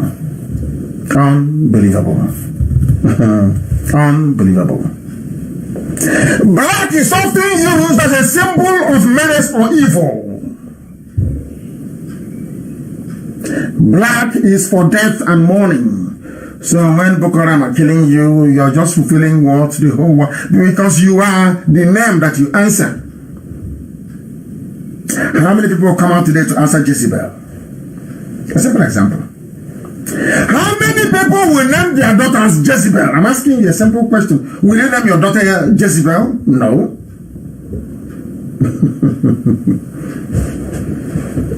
But you call yourselves Nigerians nigger. A condemned word. A name that doesn't resonate. Very, very sad indeed. Very, very sad. Of course, Facebook, they are doing their job now. I thought they went to sleep before. They are now doing their job. They are now doing their job because the whole world is listening. The whole world is listening. And because white people radiate light, that is why you answer the light of God. You need light to be able to see. If you're in darkness, pitch black, you cannot see. And that is what is happening in Nigeria. People cannot see. They cannot see. They are blind. And here we make you try to see the light. Very, very important. One of the greatest rulers in the history of Belgium is King Leopold II. King Leopold. He went to do a lot of job for them in Congo. And to an extent, I think he may have succeeded in Congo, colonized the place. But today, They are pulling his statues down in Antwerp, in Bruges. Everywhere they find his statue, they're taking it down. His family is still ruling. I want to let you understand how white people reason. I said the family of Leopold is still ruling, is a royal family that's still ruling Belgium till today. Should I say his great grandchildren are in charge. No, not great. His grandchildren are in charge of Belgium. King Leopold. Yet, white Belgians went and destroyed his statues because they have conscience. Something that blacks don't have. Something the Yoruba race don't have and may never have in their entire existence on this earth. It takes courage and conviction to have the presence of mind to confront evil. Nobody has been able to tell me why a nation of 70 million people, because of 8 years of political power, will sit idly by and impunity will be happening on a daily basis. Nobody can tell me why. In Belgium, despite their colorful history, despite the fact that the grandchildren of this man are sitting on the throne of Belgium, ordinary white people went out and destroyed the statues of King Leopold. Courage and conviction. And here, that is what we believe in. But not Abacha has a stadium. Abacha has a stadium named after him. Edwin Clark is an influential man in a Joland, but he was a traitor. He sold his own land for money, and he was rewarded with the chairman of PANDEF. His father was a traitor during the war. He was rewarded with Hannes the chairman. Are you surprised? That is why they're killing us. They cannot talk. They can't speak. Can't you see? And I will analyze his letter later on. Here, you see, I have it here. The letter he wrote to the 30-year-old boy. That was why when the British came, they saw the light in Biafra. They saw it in Arochukwu. And they said, I have no history, as I told you before. And I want everybody to go to Google again, because we are lecturing today, and type in the word Sambation. I want to teach you something this very day that will shock even our enemies. Go to Google and you type in this word, please. Sambation. It's called Sambation. It's called the Sambation River. I give Elohim praise. Sambation River. Go and as I'm reading it, I want you to read it, please. Sambation River. So you'll be shocked. I told you everything I tell you is gospel from heaven. I don't add anything of mine. As I'm giving the message from heaven, I give it to you. Let people make up the Biafran people. The whole of Biafra. Forget all these other names. The whole of Biafra. The Igbo people. The house of God. And his nephews. Ephraim and Manasseh. Are you listening to me? There are the ancient people were there. The first wave of migrants came from Egypt. The second wave came from Samaria. 3 people. One came from Egypt, Sudan, Niger, Yoruba land into Igbo land. First wave, the house of God. The house of Ephraim and Manasseh came through Egypt, came through Djibouti, went through the upper lands of Ethiopia, came into the Afar region of Ethiopia, proceeded through the Central African Republic we know today, into Cameroons, and into Biafra land. The third and the final wave that came. 3 people make up the land of Biafra. 3. And when I say that Biafrans are Israelites or Hebrew, not all of it. I've told you this before, so there'll be no confusion.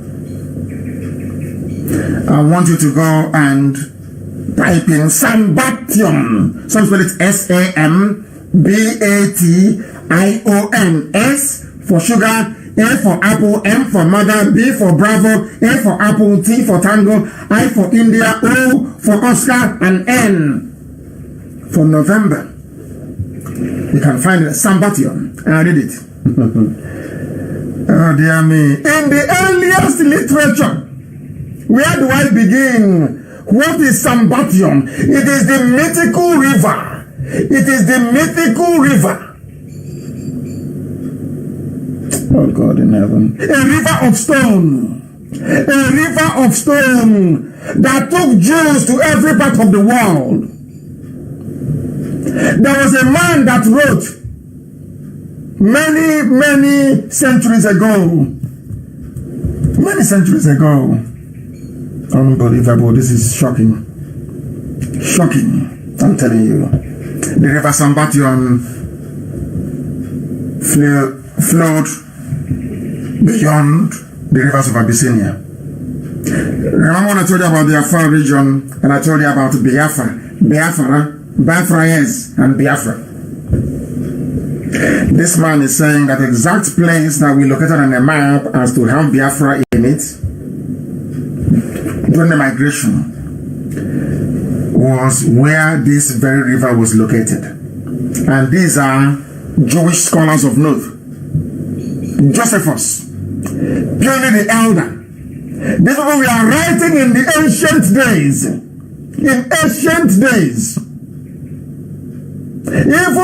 Even an Arabian, his name is Abraham Abulafia. And this same river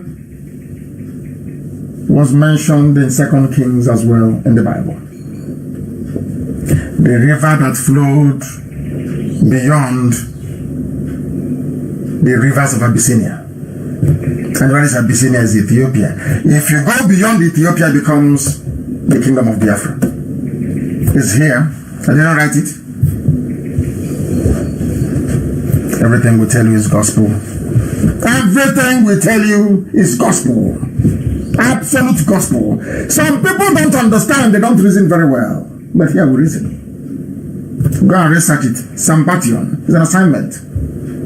Go and read it. Then you will understand the miracle that Elohim is doing in our lives. You must understand it. They say you have no history. I don't know that the British discovered something they never wanted anybody to see. They said, your name is now Nigeria. It means gloomy. It means dark. It means evil. Oh dear me. They said that the most credible account is that given by a Jewish writer and traveler. He is the most credible. His name is Eldad the Danite, you know, the tribe of Dan. In his letter to the Jews in Spain in the year 883 AD, he said, who are we? And the children of light. The children of light. There's something I want to play for you. There is something that I wish to play for you that the whole world may understand it. To know who we are. To know why we are agitating for Biafra. To tell the so-called misguided, foolish elders that cannot see, they are not learned, to let them understand why we do what we do. They know nothing. That is why we are the way we are. They know nothing. I want to show you something.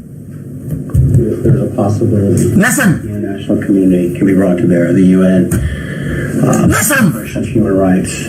All the way through. This is a very. No. It has gone. It has. Oh my goodness. It has gone. I'll try to play it from here. TV. I want to amplify that we believe that there's a possibility that the international community can be brought to bear, the UN, the Declaration of Human Rights, all the way through. This is a very, very serious matter. There's something that I didn't mention and I hesitate to mention because I'm not Nigerian, although I think Dr. Lloyd has bestowed upon me the honorary title of Nigeria Man. And we had a conversation. It wasn't heated, but he acted like he was going to revoke my Nigeria Man credentials. Causing my 13-year-old son, who was in the car with me, to be very distraught. He said, "Dad, you have to stay a Nigeria Man." But talking about children, when I was a little boy, when I was 7 years old, growing up in the middle of nowhere, Florida, in a swamp, the closest town was 30 miles away. The first thing that happened in the world that brought to bear to me that maybe things weren't always right, maybe things weren't always good, wasn't the Vietnam War. I was in the South. It was correct and just, and we were the warriors. It was the Biafra War. I remember very distinctly thinking, this just isn't right. This isn't right. The British. This is a great people. It is a great nation. It's a great nation. It was a country. And then later when I learned, something most people don't know, that there is a plausible argument that democracy began in Igbo land. Igbo land, a white man. Democracy, the world knows today, started in Igbo land. The whole world over. A white man, an American doing his research. I don't know who has this clip. I want to post it on my page. Democracy started where in Igbo land. Now, do you see the reason why I tell that we are the oldest people on this earth?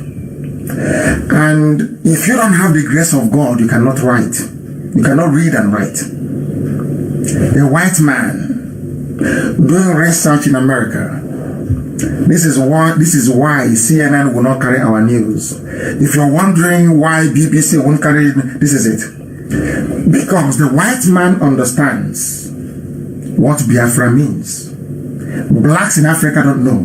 They don't know the purpose of God in their lives. They have no idea. You see, the Yoruba see Biafra as something there to be fought. Let's fight it. They are fighting Biafra out of ignorance. This man did his research and said what our ancestors were able to do 5,000 years ago. Now, today, we cannot do it. The first written constitution in the whole world, Igbo land. The first organized government in the world, Igbo land. There are two people that God controlled from heaven. The Israelites and those that he sent to Biafra land. Only two. The Israelites revolted and said, give us a king so we can be like other nations. And Chukwukadama gave them Saul. Do you know the funniest thing? The Igbo race never asked for a king. Instead, they named their children Chibueze and God is king. That is why if you come out in Biafra land in those days, I say Igbo land as an example because they're the ones maintaining it. And you say to somebody you're a king, they'll tell you to go and be a king to your wife and your children.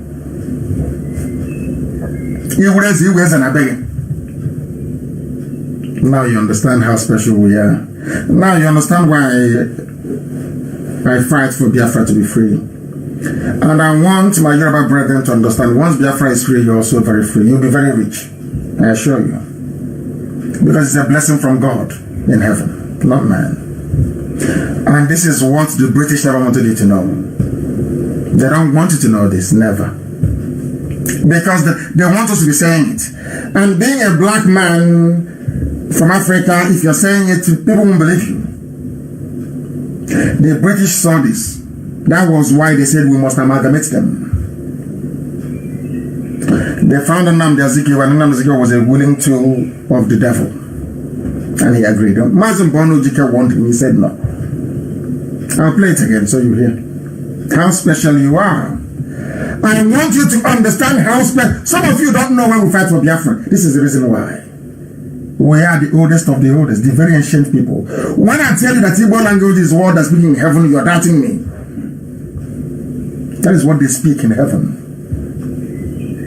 The angels address God Almighty in Igbo language. This is the reason why the oldest civilization on this earth is Igbo land, the center of the whole world. Let's listen to this man once again. I'm excited about it. Right. Listen. This is a great people. This is a great nation. Great nation. There was a country.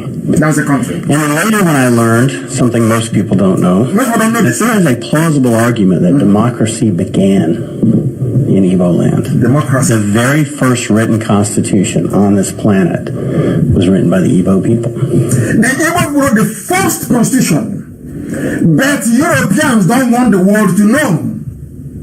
Because they are wondering, if that is the case, why did God put people in Africa? That's so backwards. And I'm saying to them, God sent us to Africa to bring light into Africa. That's our job. In here, Chineke, in our villages, in here, which means light, is in Anambra, it's everywhere you go to. Do you not see who we are?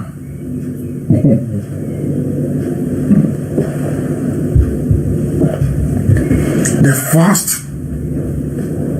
written constitution in CBD, the first. Let's listen. I want to listen to this man more, please. Let's listen to him. The very first democracy that involves self-governance. Self-governance. For everybody. Not just the Greek wealthy, but everybody was in Igbo land. Igbo land. And the very first democracy that permitted women leaders. The first, anywhere when America was saying give women the vote, this is our mothers, so we are rulers. They rule the families. When women are talking in our culture, men don't come out. You don't dare come out. Can you see it? Can you hear who we are? When I hear all these fools in Abuja and in Lagos, all these riffraffs talking rubbish, I feel sorry for them. That is why we are harsh with any idiot that calls himself an elder who doesn't know history. What we are fighting for is to protect something that anybody will be envious of. This is who we are. And we started worshiping idol. Somebody will go to the farm and cut a wood. Or Pierre will say, you got an idol, rubbish. You bow down before an idol. And God took away all the blessing he gave us. He said, don't worship idol, then that's what you want. That's why we're in a mess. God gave us 700 years to come out of it. We continued in idol worship. And he sent the British. The Arabs came, he said, no, I don't want you to do it. He sent the British instead. Go and conquer them. And as you're conquering them, you're going with the Bible, the Old Testament and the New Testament. If they are smart, God said, if they are smart, they will go to Old Testament and see who they are. And that's what we did. Oh my goodness. Let's listen. It was in Igbo land. Igbo land. The West, Europe, we were still in the Dark Ages. Europe was nothing.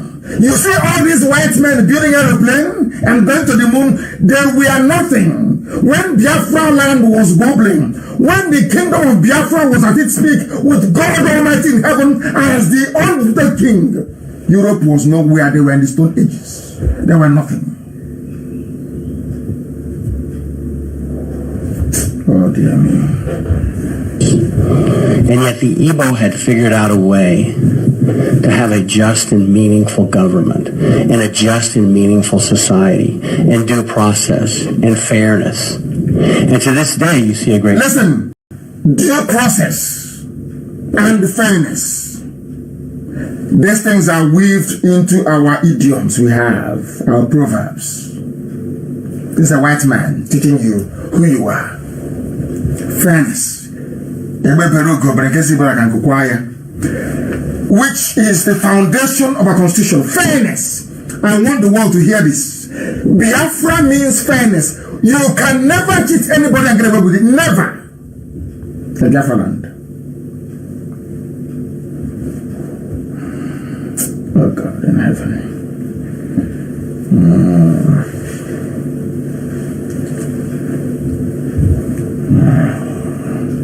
Some idiots come up and they say they're elders. They know nothing.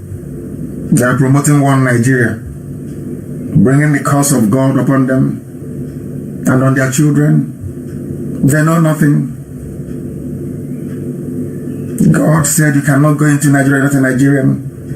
I asked the British to come to show you who you are, that you may return to me, that I may reestablish my kingdom. Before I researched and I found it, I used to tell you that Biafra is the kingdom of heaven on this earth. I told you that before.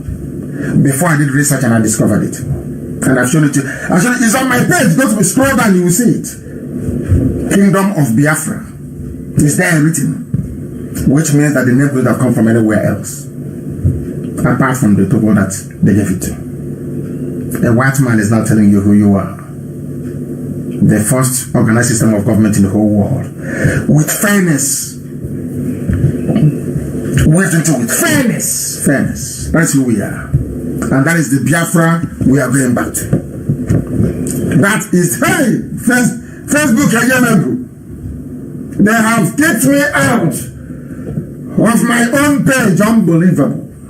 But I'm going back. I know, I told you they will do it now. I told you they will kick me out. They have done it. But we are going back. We are going back. Hey! White man is in a state of panic right now. How did this man discover all these things? That's what they're asking themselves. How is that? How is it possible? We thought that niggers cannot read, they cannot research. Where did this one come from? They are panicking. White people are panicking right now. That at last they have discovered who they are. The children of the Most High Elohim in heaven. That's who we are. I am going back to my page. They are wasting their time. They are wasting their time. We are going back. And we are preaching this gospel. We are back on my page.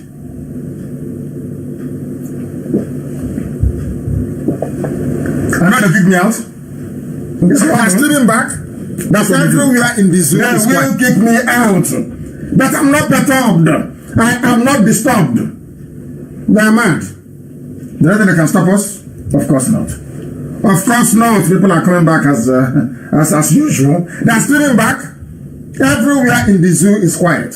It's like there's been an atomic bomb explosion. People are now reasoning properly. We are the oldest of the oldest. Igbo people, there are some Igbo people that don't even know the meaning of the word Igbo. They have no idea. Some say it's Hebrew. Some say it's a corruption of Hebrew. Rubbish. Igbo, ancient people. The very first people on the face of this very earth. Now we have rediscovered the mercy of Elohim upon our lives. That is why he gave us extraordinary knowledge. What we know, nobody else knows it. Extraordinary knowledge. Extraordinary knowledge. They are wasting their time. Facebook, you're wasting your time. People are listening via a whole host of platforms. You're wasting your time. Do you know who we are? The light of God on this earth is Biafra. And that is what Jan Javid wants to extinguish. That is what Yoruba is delaying. The light of God. The light of God. In Africa. Without Biafra, Africa can never be developed. Britain knew this and killed 5 million people with the help of Gowan and Awolowo. Fellow blacks, they killed 5 million Biafrans to stop the light of God from shining in Africa. Ancient people. Very many Igbo leaders. Listen. So it is my honor to have been able to work with the Igbo community. We are contemplating preparing an appeal to the United States Supreme Court. I don't want to go there before they can start bribing them. Our people there, they are going to the U.S. Supreme Court. A lot of things are happening. I cannot tell you live on air before our enemies will start sabotaging and blackmailing that very effort. I commend everybody who's involved in that very project. I commend all of you from the bottom of my heart. I commend all of you. Biafra will put an end to the demonic, racist construct you have in Africa. Also, Biafra will put a lie to the categorization of Africans as niggers. Do you see why I told you that the name Nigeria will go? You can't stay. It means black, it means evil, it means something awful, it means dark, it means gloomy, it means repression. Who wants to look at that? Is your green, white, green flag still there? Or have some of you jumped through the window due to envy? Have you? Are you still listening? Because we are down in the zoo called Nigeria. Zimbabwe was named Southern Rhodesia. Zambia was named Northern Rhodesia. Malawi was called the Federation of Rhodesia and Nyasaland. They all changed their names, but you're answering Zoo, Nigeria, Nigeria, black, and absurdity. They changed their names. Who gave them this name? The British. That's what they do. The first thing to do in life is to go and take away your name, who you are. Like those that go to Roman Catholic Church, they ask you choose a baptismal name, either Isabella or Catherine. You're telling the children of God. Somebody answering Ogechi, Onyinyechi, Machuku. Hey! Oh dear. You ask her to change her name to Isabella. That has no meaning. In the name of religion. Somebody's answering Ihechi, the light of God, and you're asking him to answer Donatus or Bonaventure. Hi. Ignorance is a disease, but we are here to change all of that. Do you see how many demons we are fighting? Do you see how many demons we are fighting? And we are winning. Because it's Elohim that is going before us. There are some cardinal rules, and it's very simple. It's in Exodus. It's called the 10 Commandments of God of heaven. 10 Commandments. The guy in which also for I am a jealous God. He said so. Thou shalt have no other God before me. None whatsoever. Forever and ever. Because our God changeth not. The same today, tomorrow, and forevermore. You will not bow down before any image. So says the Lord of hosts. No image whatsoever, no matter, no image. Because I don't want to share my glory with anything. I am God. I don't share my glory with anything. Thou shalt not take my name in vain. Remember the Shabbat and keep it holy. Honor thy father and thy mother. Thou shalt not kill, thou shalt not commit adultery, thou shalt not covet what belongs to your neighbor. Very simple. And you know what happened? After we must have kept all of these things, Elohim went to Asorok and destroyed it. And said, I have created a pathway to Biafra. Unstoppable. Do you understand? The God in heaven told me that Buhari is the pathway to Biafra. Have you seen it? Asorok has been destroyed beyond repair. It would only take the courage of Yoruba media to write about it and it's over. And Biafra will come. Because the situation in the zoo called Nigeria is unsustainable. You can't sustain it. All because we kept his commandments. That's all. He said, don't worship any idol and you see what I will do. I was told this thing in Jerusalem. He said, no body, no image, not flesh, nothing. If you want to pray, you call my name. And I will show you what I will do. Has he not done it? It's over now. It's just coronavirus to resume flight, and the whole nonsense will crumble. Are you not aware of it? Because of God in heaven, not man. We have no strength. Elohim. And he said, once you remain like this, once you don't work, because the first commandment is you should not worship any idol. Once you keep to it, oh my God.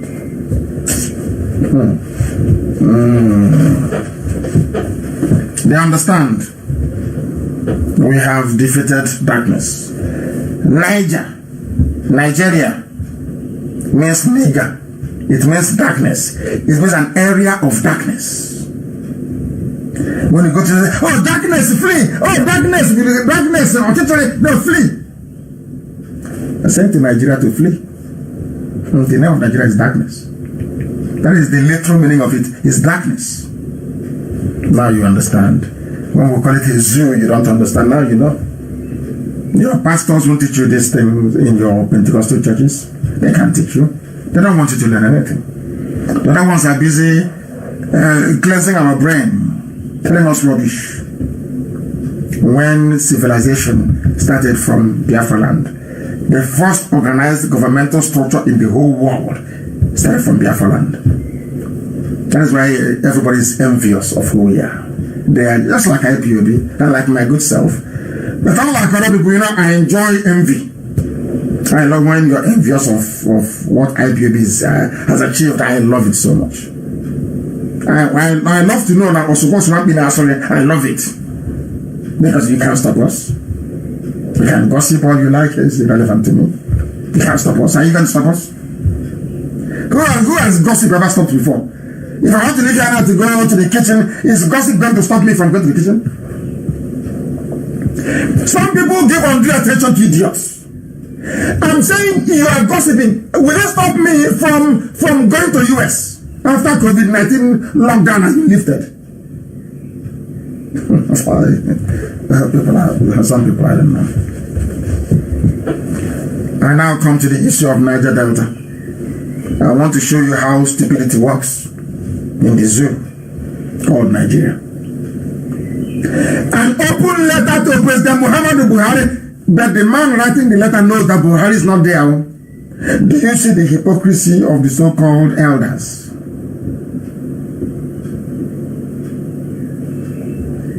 You're an elder and you're there and evil is happening and keep quiet. And I want to ask, this letter was written by Edwin Clark.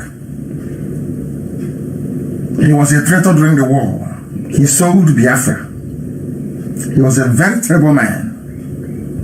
Very, very terrible human being. A traitor. A traitor to his people. They said they don't want Biafra. Even man will dominate us all. But now, after 50 years, nothing has improved where he comes from. He is now writing a letter to a little boy of 30 years old. Meanwhile, he's 92. And I wish him happy birthday, by the way. He's writing to a 30-year-old boy. Fraud, a fake. In Asoro. Begging him. I'll read it a bit for you. Let me begin by expressing earnest gratitude and appreciation to Mr. President. Which Mr. President? The one in Saudi Arabia in a grave? Or this Aisha's boyfriend? He's an elder. He knows everything. He's an elder. Elder statesman.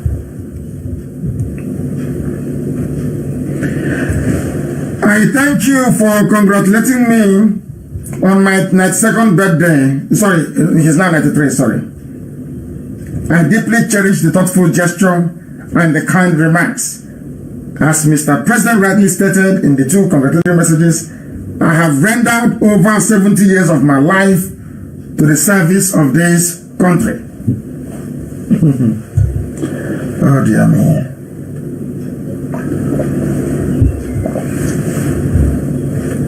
He has rendered services to Nigeria, his country. for 70 years. And I want to ask Pa Edwin Clark, in that 70 years, is there any running water in your village? Any hospitals? You rendered service. I want to find out what service you rendered for 70 years. Let's face it. Okay, sorry, I understand, sir. You made sure that the money from Biafra land built Abuja, while our mothers are going to the stream that they go to toilet in to fetch water to drink. 70 years service to the country. When somebody is this 70 years, they'll be wondering what you did. So I'm asking you, what did you do for 70 years? Apart from be an informant for Fulani. Now you're writing a letter. Pleading. Oh, things are going wrong in our zone, in South. He's an elder, he's learned. And he knows that South doesn't exist anywhere in the world. Only in their imagination. Let me highlight some of the few puzzling and embarrassing. But I thought you said an Igbo man is your problem. Edwin Clark. An Igbo man that said an Igbo man is his problem. Can't you see? He's now writing a letter. Where did the job people come from, if not Igbo? Where did they come from? From where, I ask you? Did they come from? Are they not Igbo? The day I will give you that history, or most of you commit suicide, or you go and drown in the creeks because you know nothing. I respect your age because you're a father, but you are a disappointment to this generation and next. Very sad. I can't. This is an embarrassment. You are writing to a boy you know that is your great grandson. You're calling him Mr. President. Aisha's boyfriend, you're writing to him, Mr. President. You are afraid. When we were selling Biafra in those days, you go preparing to serve the zoo. If they tell you will come to this, will you believe it? Like us, everyone. If you betray Biafra, you'll be reduced to nothing by those you're serving. Have you seen it now? You're not writing letter, you're begging. You are begging now. Please help us. We are in Niger Delta. We are in South. In fact, let me see if you use the word Niger Delta here. I don't think he did. I think it was mostly South. Because that useless word, Niger Delta, we have destroyed it. Niger nigger is here now. Or Delta nigger. Delta absurdity. Delta idiots. It's the meaning of black in Latin. Is there? Niger Delta. You see how foolish you now sound? Nigger Delta. They are now begging you. You have removed us, so there is nobody to replace. 70 years of service. Our mothers are fetching water from a stream where they bathe and they go to toilet. 70 years service. When you write it like this, any idiot. Oh, he's an elder statesman. Statesman in your pocket. In your house in Abuja. And your latest wife. That's the only thing you've achieved. You've achieved nothing. Nothing. An empty, vacuous life filled with betrayal and treachery. The people you're serving in the north, Fulani, did they betray the people as you betrayed your own? Edwin Clark, I'm asking you, the people in Fulani people, the Fulani betrayed their people the same way that you did. You should be ashamed of yourself and stop writing. You are begging. I thought you said the woman is your problem. Not Fulani. But now you're writing and you're begging. Fulani people. You're not ashamed. Nigger Delta. A delta of absurdity. A delta of darkness. A delta of hopelessness. That's the name you gave yourselves. What a shame. What a very big shame. I said after tonight things will no longer be the same. Some will repent, some will die. But in the end, Biafra will come. We are not stopping. We are unstoppable. Nobody, they have not given birth to you. You can't stop us. If you say what I'm preaching is not correct, come out. can make me lie. Come out. After dealing with you, your wife will not cook for you for a year. I will disgrace you publicly that if you go back, your wife will not serve you food for a year. If you claim you went to school, come out. Destroy you. Oh, go. You are 92 years old. You spent 70 years serving Fulani. In your place, there is no running water. 70 years of service to the country. Which country? Well, you've not heard that charity begins at home. Traitors everywhere. You claim your elders, you want respect, but you saw our future and you want respect. If you did what you're supposed to, would there be any militancy in the southern part of Biafra land? There's no militancy now. There's no need for it because you have done your job. Nobody should call on you. It's not time for calls. Don't know where people are calling from. Now you're begging for position. After betraying Biafra, betraying your land, and now you're writing OFRCOM. Empty. Rubbish. Vacuous. As old as you are. You left no legacy. The only legacy you left is a legacy of betrayal of your people. You ran to the north. You sold Biafra. They gave you ordinary commission of information. And you think they loved you. You betrayed Jonathan. Edwin Clark did not betray Jonathan. How many, the percentage of your job would have voted for Jonathan compared to Igbo? Which one is greater? More Igbo people voted for Jonathan by percentage than a job. I'm sorry, must pronounce it correctly. To tell you who we are, fairness. Fairness. That's who we are. I asked a man, walking on my car, and I asked him, why did you say you vote for Jonathan? He said, because Jonathan is my brother. He doesn't know who Jonathan is. You know what? I'll never forget. He said, Jonathan is my brother. That's why I vote for him. Do you feel that way towards the Igbo people? Edwin Clark, do you feel that way?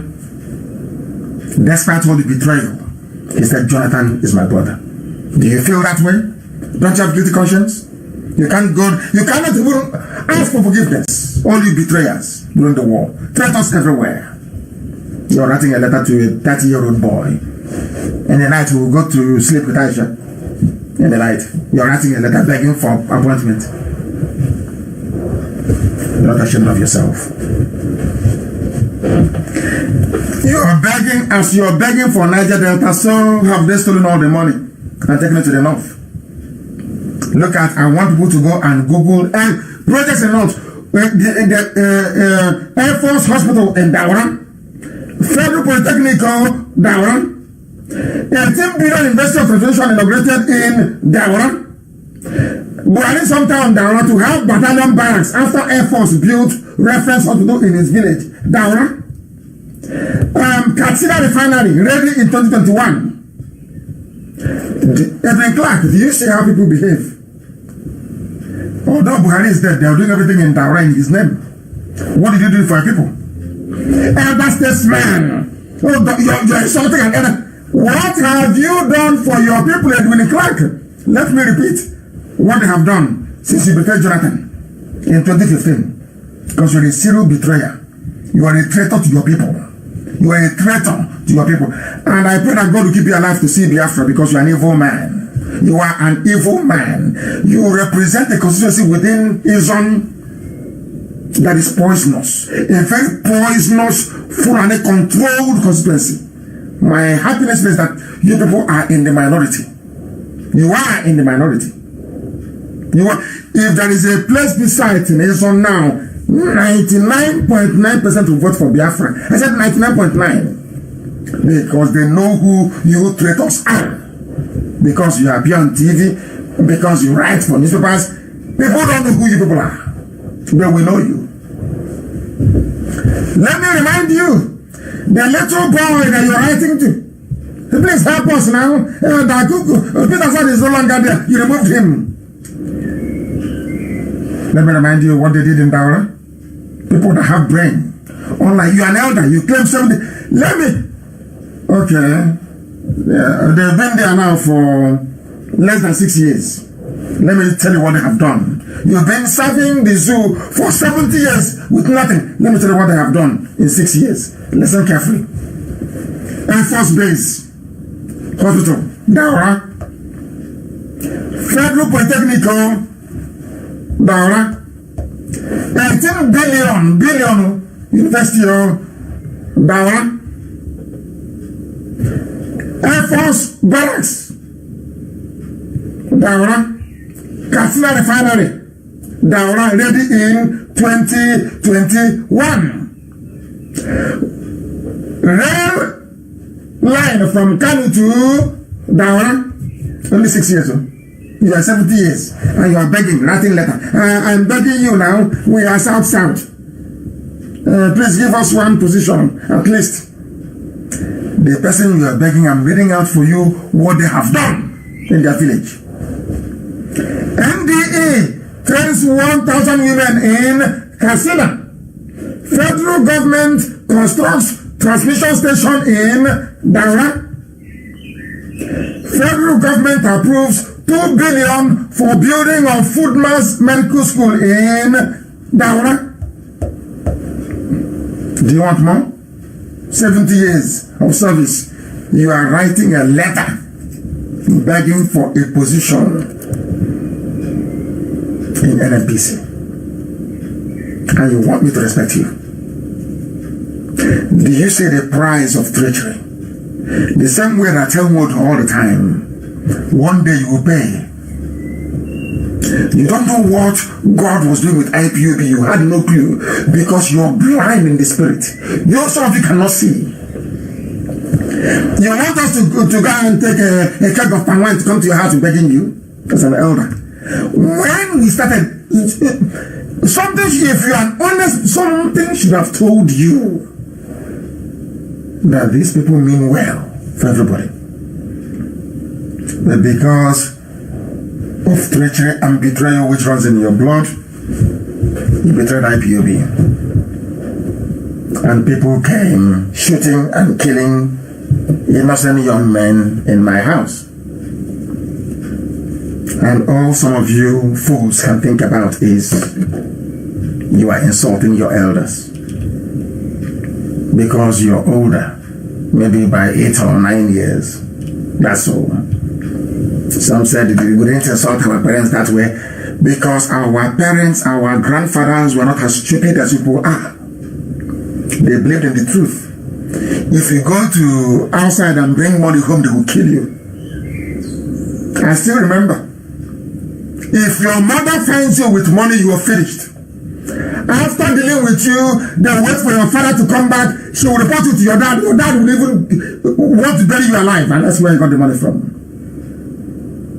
Your children are the ones now going and stealing and defrauding people to be rich. And you welcome them. You give them chieftaincy title, and you want God to bless you. You must be insane. And you claim you are an elder. You brought Fulani to come and kill your people. You and Ike Premada, you went. And some idiots, Ike Premada, after that is how daft black people are. After stealing the money meant for road construction, somebody will say, hey, he's our leader, excellency, excellency. Because you are black, you cannot reason. Very well. That is the truth. That's what I'm here to tell you. You might not like it, but it is, I'll keep preaching it. Until it sinks in. I'll keep preaching it. Oh, Fulani is here. They're in my village. They killed somebody yesterday in Oguta. I know somebody from Oguta who is an arch saboteur. Fighting IPOB. Arch saboteur. And he will never visit Biafra land. He will die. He will be buried abroad. It's an order that I've given. If I'm alive or dead, it's an order that I've given. He cannot be buried in Biafra land. They are fighting IPOB. And as God will have it, in his village, Fulani killed one of them yesterday. Sadly, I wrote about it. And because I complained and the video went viral, The useless Supreme Court governor went there or sent somebody there today. Treachery never pays. Treachery in life never pays. Sabo, there is no change, there's no gain in being a saboteur. Never in life. Look at Edwin Clark. 93 years old. As the traitor he is writing a letter, love letter. Dear President, give us at least one position now. You have taken everything, give us one. I feel sorry for you people. I feel sorry for you people. The zoo is a racist construct and must be deconstructed. The name Nigeria has to go. It means everything bad.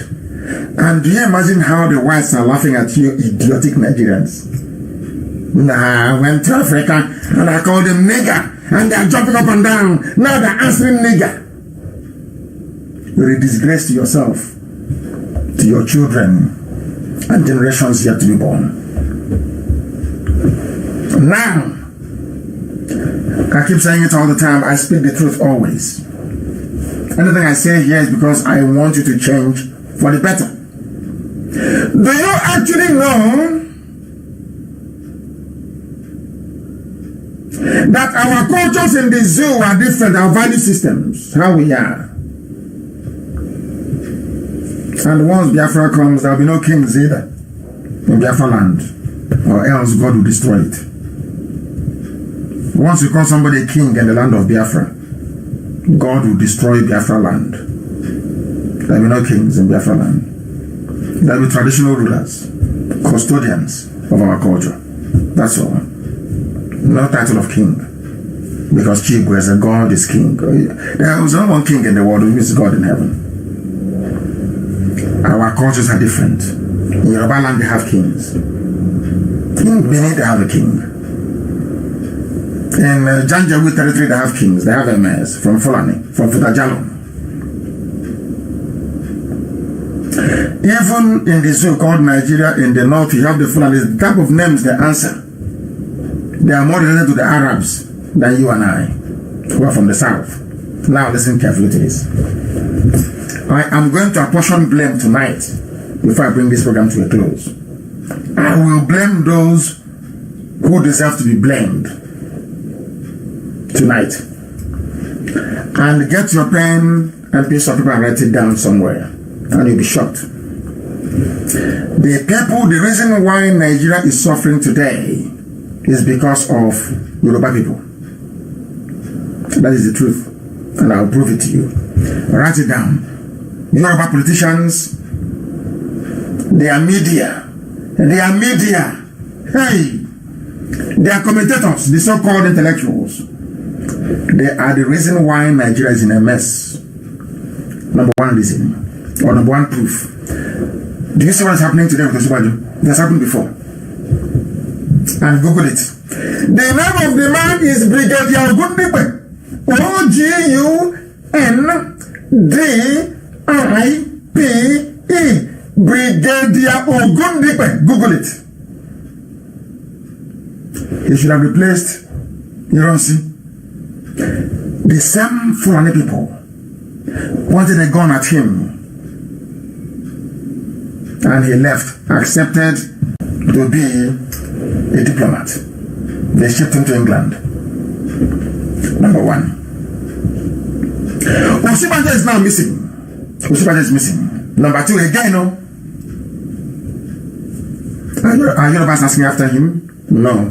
They are afraid of the Fulani. Yoruba is afraid of the Fulani. They are terrified. They are scared. It's only one or two or three people. This young man, Mike, that is, I pray that people like him will come up. That's what I'm waiting for. No, I have not said anything. They are the ones I'm waiting for. Then there will be a proper Oduduwa and Biafra alliance. Not the field right now is empty. There is no party there. We have our charlatans, cowards to the core. Listen, Osinbajo is missing like Ogundipe. They are not asking after him. Another Yoruba man, Gowon, Awolowo, worked with Gowon, killed 5 million Biafrans. Now listen to what Awolowo did. Why Yoruba is the problem of Nigeria. Listen carefully, please. Why, if you don't have light tonight, you blame the Yoruba. They are the problem. I have proof now. Oguniba number 1. Awolowo walked with Gowon. Awolowo killed 5 million Biafrans through hunger and starvation and direct violence.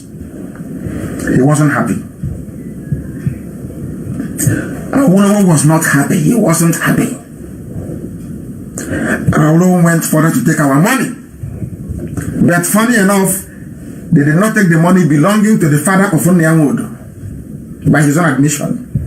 Every family suffered after the war. They took all our money. But in Nwodo's family, their money was intact. Showing you that they are saboteurs. That's how you know Sabo now. When I said it before, they didn't believe me. From his own mouth, their own money was still in the bank. But everybody's money was taken. Why did they not take his money? Because his family are known saboteurs.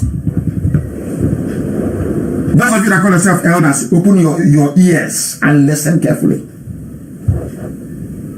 The fact that you're old doesn't mean you have common sense. Doesn't mean that. And then go, okay, you believe that somebody can be old and foolish. You see, this generation, we will not forgive you people. You are a disgrace and a disappointment for 50 years. For 50 good years. You waited for your children, no, your grandchildren, to go and fight this very battle for you. And even now we're fighting it, common help you cannot offer. How wicked are you people? You claim you're elder. Bring me palm wine, bring me hot drink. Listen, Yoruba, listen carefully. Yoruba, Awolowo killed 5 million Biafrans. None of you were remorseful. At the end of the war, Yorubas were jumping up and down and dancing in Lagos. That Biafra had been defeated for no reason. We are not at war with them. We don't hate them. The same Yorubas drove Azikiwe away from Lagos, destroying the so-called one Nigeria. It was Awolowo that did it. Yoruba man. Whereas a Fulani man served in Enugu 2 times as mayor. Nobody drove him away. It was Awolowo that drove away Zik. And Zik won. They brought tribalism and they drove Zik away. They pursued him. And he left. And he returned to come and remove Eyoita. And the same Yorubas went to Eyoita and said to him that Igbos are domineering. But when they chased Zik away from Ibadan, they were not domineering. No. It was only when Zik came back and took his mission from Eyoita that they started complaining. Because Yoruba wants the destruction of an Igbo man. For a Yoruba man, the destruction of an Igbo man is the highest achievement of his life. Fulani can get away with murder. For a Yoruba man to have an Igbo man beneath him is the highest achievement in life. People won't tell you this, I will tell you. I'm not the Kanu. I tell you what you don't want to hear, and it's the truth. Go back and think tonight, but tomorrow morning you thank me. I'm not saying it that hatred may reign. I'm saying it that you may change for your own good, because Fulanis are coming for you. Now listen very carefully. After what Awolowo did, Obasanjo came. Obasanjo, a Yoruba man, handed power over to a Fulani man. And you know the funniest thing? Obasanjo did not vote for UPA. He never voted for his own brother, Awolowo. That was why they didn't vote for him either in 1999. We continue. Yoruba. After that, the back home then Shoneko came in. Shoneko is a Yoruba man. Shoneko took power or legitimized the stealing of Abiola's mandate. This June 12th, you're jumping up and down. A Yoruba man, Shoneko betrayed his own brother. I hope it's very clear now. Now, we must continue. After that, when it was the turn of the Yorubas, because of what happened to Abiola, They call their favorite pet, Obasanjo, come, take it. It's you we trust. And when Obasanjo finished, he handed that same power back to the foreigners in Yar'Adua. Good. After Obasanjo left, Jonathan came. Jonathan is a Biafran. Who do you think was instrumental in the defeat of Jonathan? It's not Obasanjo. He tore up his PDP membership card. He said, vote for a Fulani man, Buhari. Have you all forgotten? He's a Yoruba man. And then after that, Tinubu came with Shoyinka. There's a Sovereign National Conference, restructuring, Sovereign National Conference. Today, no more restructuring. They are waiting to become president in 2023 with all the fraud going on in the zoo. We continue. Obasanjo handed power over to Yar'Adua. You all know that. Now I want to ask the Yorubas. Yoruba, I love you. I may be critical, but I still care about you because I want you to change. Yoruba, tell me one church, the pastor by any woman that you go to. The same way we go to Redeem or Winners or whatever, or Deeper Life. I say, name one Igbo church that Yorubas attend. Or Yorubas make up 20% of the congregation. None. I say none.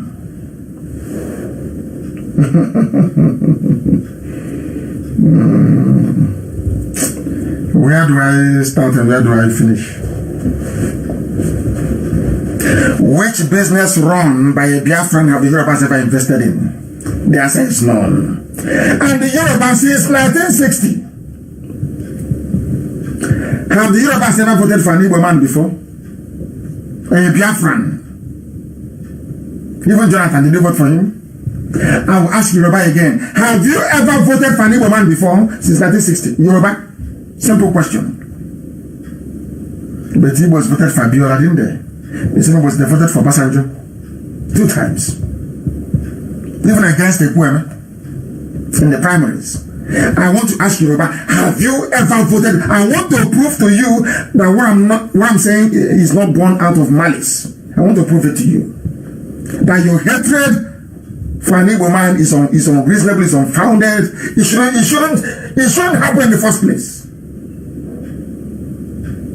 Yoruba, you must change. You must change. I don't know, maybe it's due to the undue influence of Yoruba Muslims. You are now telling me that as a race of 70 million people, the only duty you owe to yourself is 2023. So Aisha can be doing anything she likes. People can be dying. There are bandits everywhere. Terrorists everywhere. Kidnapping. Christians being slaughtered every day. Persecution.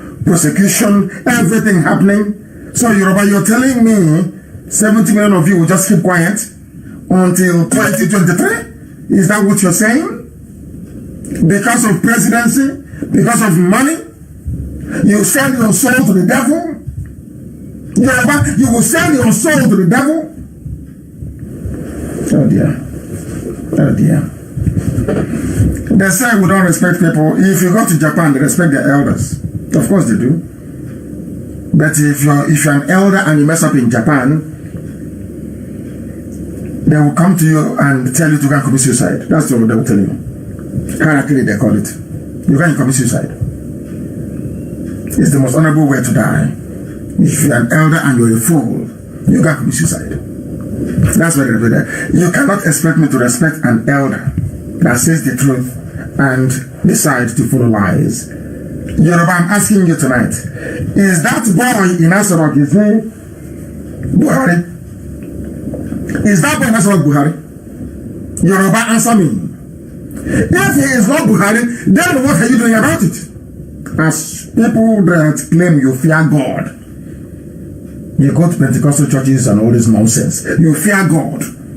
Why are you people being so deceptive? Why this fraudulent nature you have to hide the truth? Because if we expose what is happening in Asarok, the world will give IPOB and Nnamdi Kanu the credit. That's all. I'm a black man. and you're fighting against racism. You claim you want Nigeria to progress. Everyone should be in Nigeria. But look at the way you're behaving. This level of envy that you have, is it normal? This envy, this level of envy, is it normal for a human being? That the downfall of a race is all you exist for. Forget about who takes the credit. Go and tell the world, Yoruba newspapers, that Aso is empty, so that your brother can go and take over. Tell the whole world, because people are dying. Your silence is killing people. Because of you, Mietiala is running rampage, because you have failed to acknowledge and to speak the truth. That is a fact of life. I wish young radical Yorubas can emerge. That's my prayer every day. People we can work with.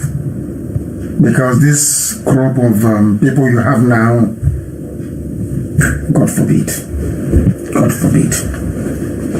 God forbid.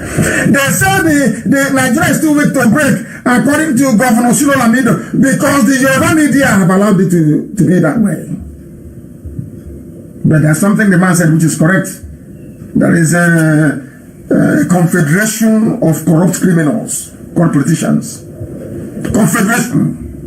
They're not themselves. Do you think Ike Kurumadu wants Biafra to come? With all the money he has stolen, where is he going to steal money from them? If Biafra comes, which contract is he going to hijack? Which one? So you can never expect them to be part of what we are doing. Never. You don't expect Emeka Anyoku to be part of Biafra when he has Orient Oil making money. He lives in Lagos, he's enjoying Orient Oil money. He'll be thinking, being an Igbo man, he'll be thinking, hey, if I support Biafra now, and Biafra comes up, I will lose my oil field in Umueri and Aguleri. That's all. He's in Lagos, Fulani killing his people, he doesn't care. He has interest in Orient Oil. That's what matters to him. And he's an elder statesman. Only in Africa, an elder statesman who is worse than Lucifer. The likes of Edwin Clark. There is something they're bringing now with Sahara reporters, this nonsense game. Buhari is sick, there's a telephone conversation, Buhari is sick. Do you think juggling with children? If it is time to announce to the world that Buhari is no more, you tell us straight, not all this game, telephone conversation between Haruna and Idris, that is rubbish. You can deceive people with it. Not us, you can deceive me. That telephone conversation was staged to plant it in your useless zoo brain that Buhari is sick. Buhari is dead in Saudi Arabia. Now you're looking for a way to try and patch things up. But the problem is that Tinubu doesn't want Usman to take over. So you're in a quagmire. Zoo has come to an end. This level of lies told by the Fulani makes the zoo unviable. I have run a campaign already, Twitter campaign, to plant it in the brain of every state in the world, every nation, that you people are evil and criminals. Subversion of the democratic process is an unpardonable crime anywhere in the world. And that is what Tinubu with the rest of Yoruba land have done with the Fulani. And we must expose them. We must expose them. And that brings us slightly towards the end of our program today. My goodness me.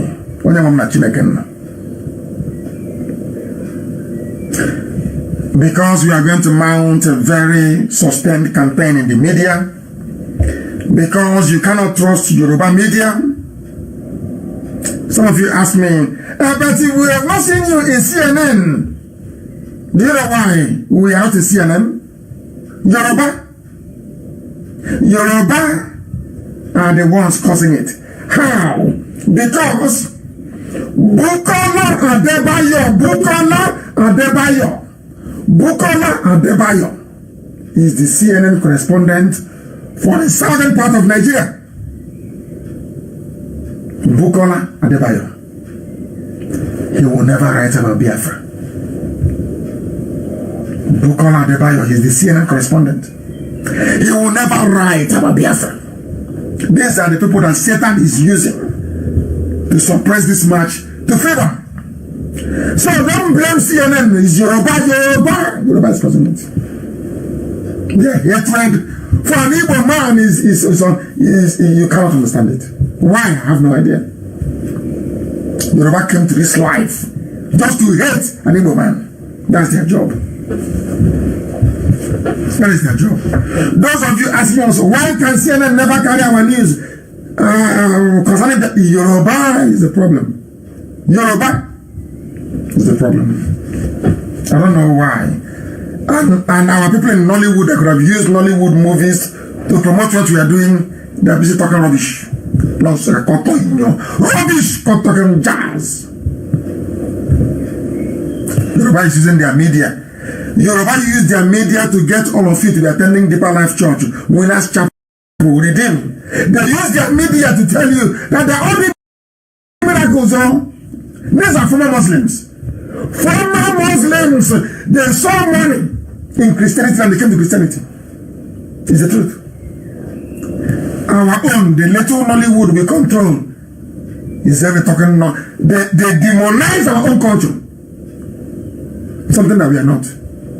All the fetishness, all the rubbish. Promote your people. If you cannot write the script, there are those who can write it. Promote your people. They cannot do it. They're talking jazz every day. Talking about one Nigeria. Mad people. I heard my voice was broken. As I knew it would.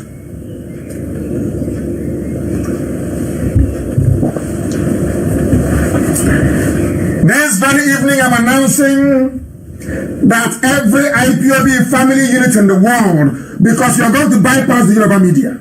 It's a strategy. You know, we are master strategists.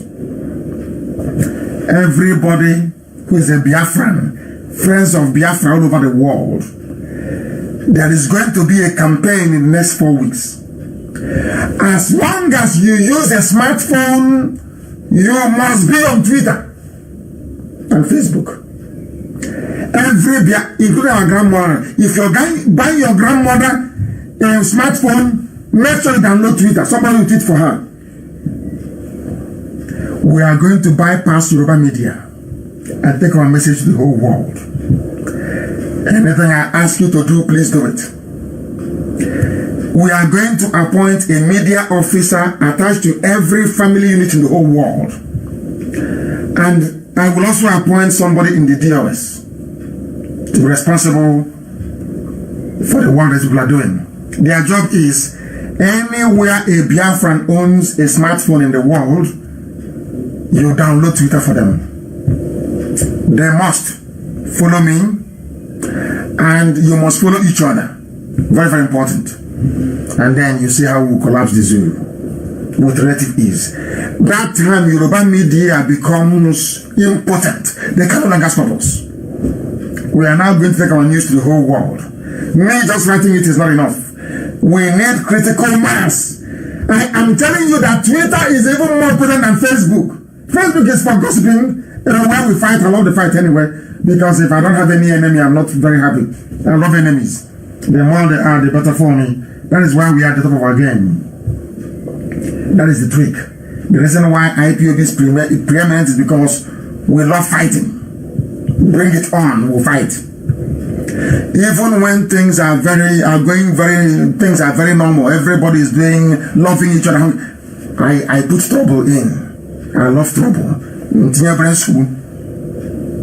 Because without trouble, you become complacent. I'm telling you the truth. So we must have Twitter. Everybody must be on Twitter. Everybody. Once your phone is a smartphone, you must be on Twitter. That is how we defeat the zoo. Especially those in America. At least those of you in America, if you cannot support what we are doing or buying us weapons, at least go on Twitter. It's free. In America, it's free. Go on Twitter, please. Do something. America, let shame catch you. Try and do something. At least go on Twitter. That's the least you can do. That's the least you can do. And this very day as well, I must clarify the hierarchy, or should I say our structure in IPOB, very, very important, so we understand. IPOB starts from a family meeting, a small unit. And from these units, we get zones. Every 4 units can then form a zone. Or as the case may be, when it's too much, we can now have, say, 10 units can then form a zone. Where there is only one unit, it continues to operate as a unit and can never be referred to as a zone. A zone is more than 4 units together. That was what makes up a zone. So a unit is headed by a unit coordinator. A zone is headed by a zonal coordinator. And then in Biafra land we have the LGAs, we have the senatorial. But for countries like the UK that operate a parliamentary system, we have the regions. We have the national coordinators overseeing the nations, and we have our continental reps overseeing the continent. We have our DOS, and then we have the office of the deputy leader, and then you have my humble self. That's how IPOB is structured. So if you're in the USA, you either belong to a unit, a zone, a state, or not all. That's how it should be anyway. You must belong to a unit to belong to a zone. You must belong to a zone to belong to a state. You must belong to a state to belong to a part of the family all across the USA. And this evening, I cannot thank you enough for persevering and for staying and for listening to us. There are many things that we have gone through, but I think I'll continue that on Wednesday. I must thank you for listening. And if you are Yoruba or if you are a zoo animal, by tomorrow I expect you to change and jettison your petty jealousy and embrace the truth, because Aso Rock is empty. And because you have been mandated to speak the truth, that is what we speak at all times, without fear nor favor. That is why this very evening, it gives me pleasure to say that it's been an honor serving you, and this truth will continue to preach until Biafra is restored and beyond. I thank you all very much for listening, and from me, from here, it is good evening.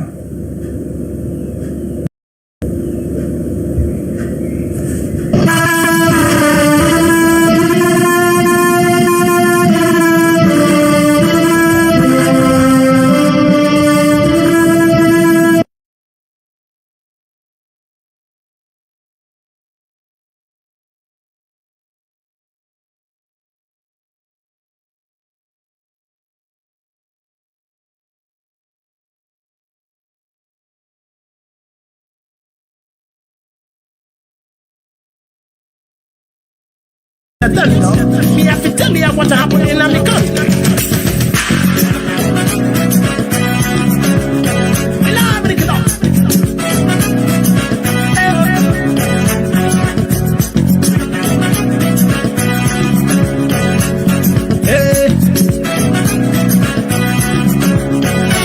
That is a movie in Nasaroko.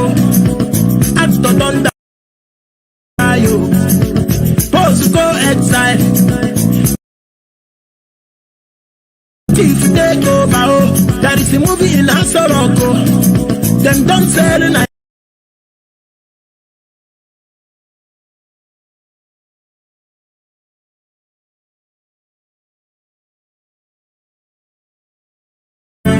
Fire, fire, fire, fire, fire, fire. Fire there for long night house. CBN don't catch fire. 12.6 trillion don't burn fire. Fire. Gandera office done on fire. How long for mango day house? How long for mango day house? How long for mango hunger? How long for mango hunger? Corona don't open God.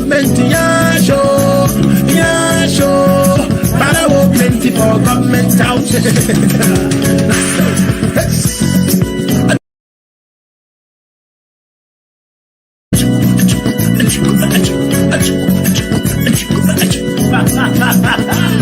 All the loans where they borrow, all the money, where did they take and do?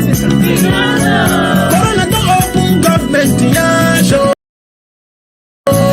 Yeah, show. Para plenty for government house.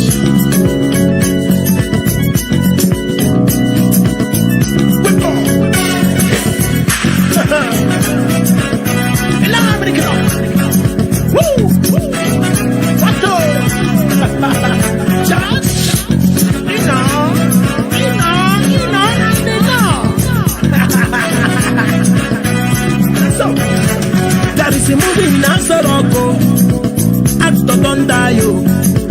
Post go exile, thief take over, oh. That is the movie in Asoroko. Them don't sell in Nigeria, $22.7 billion loan, and China don't take over, oh.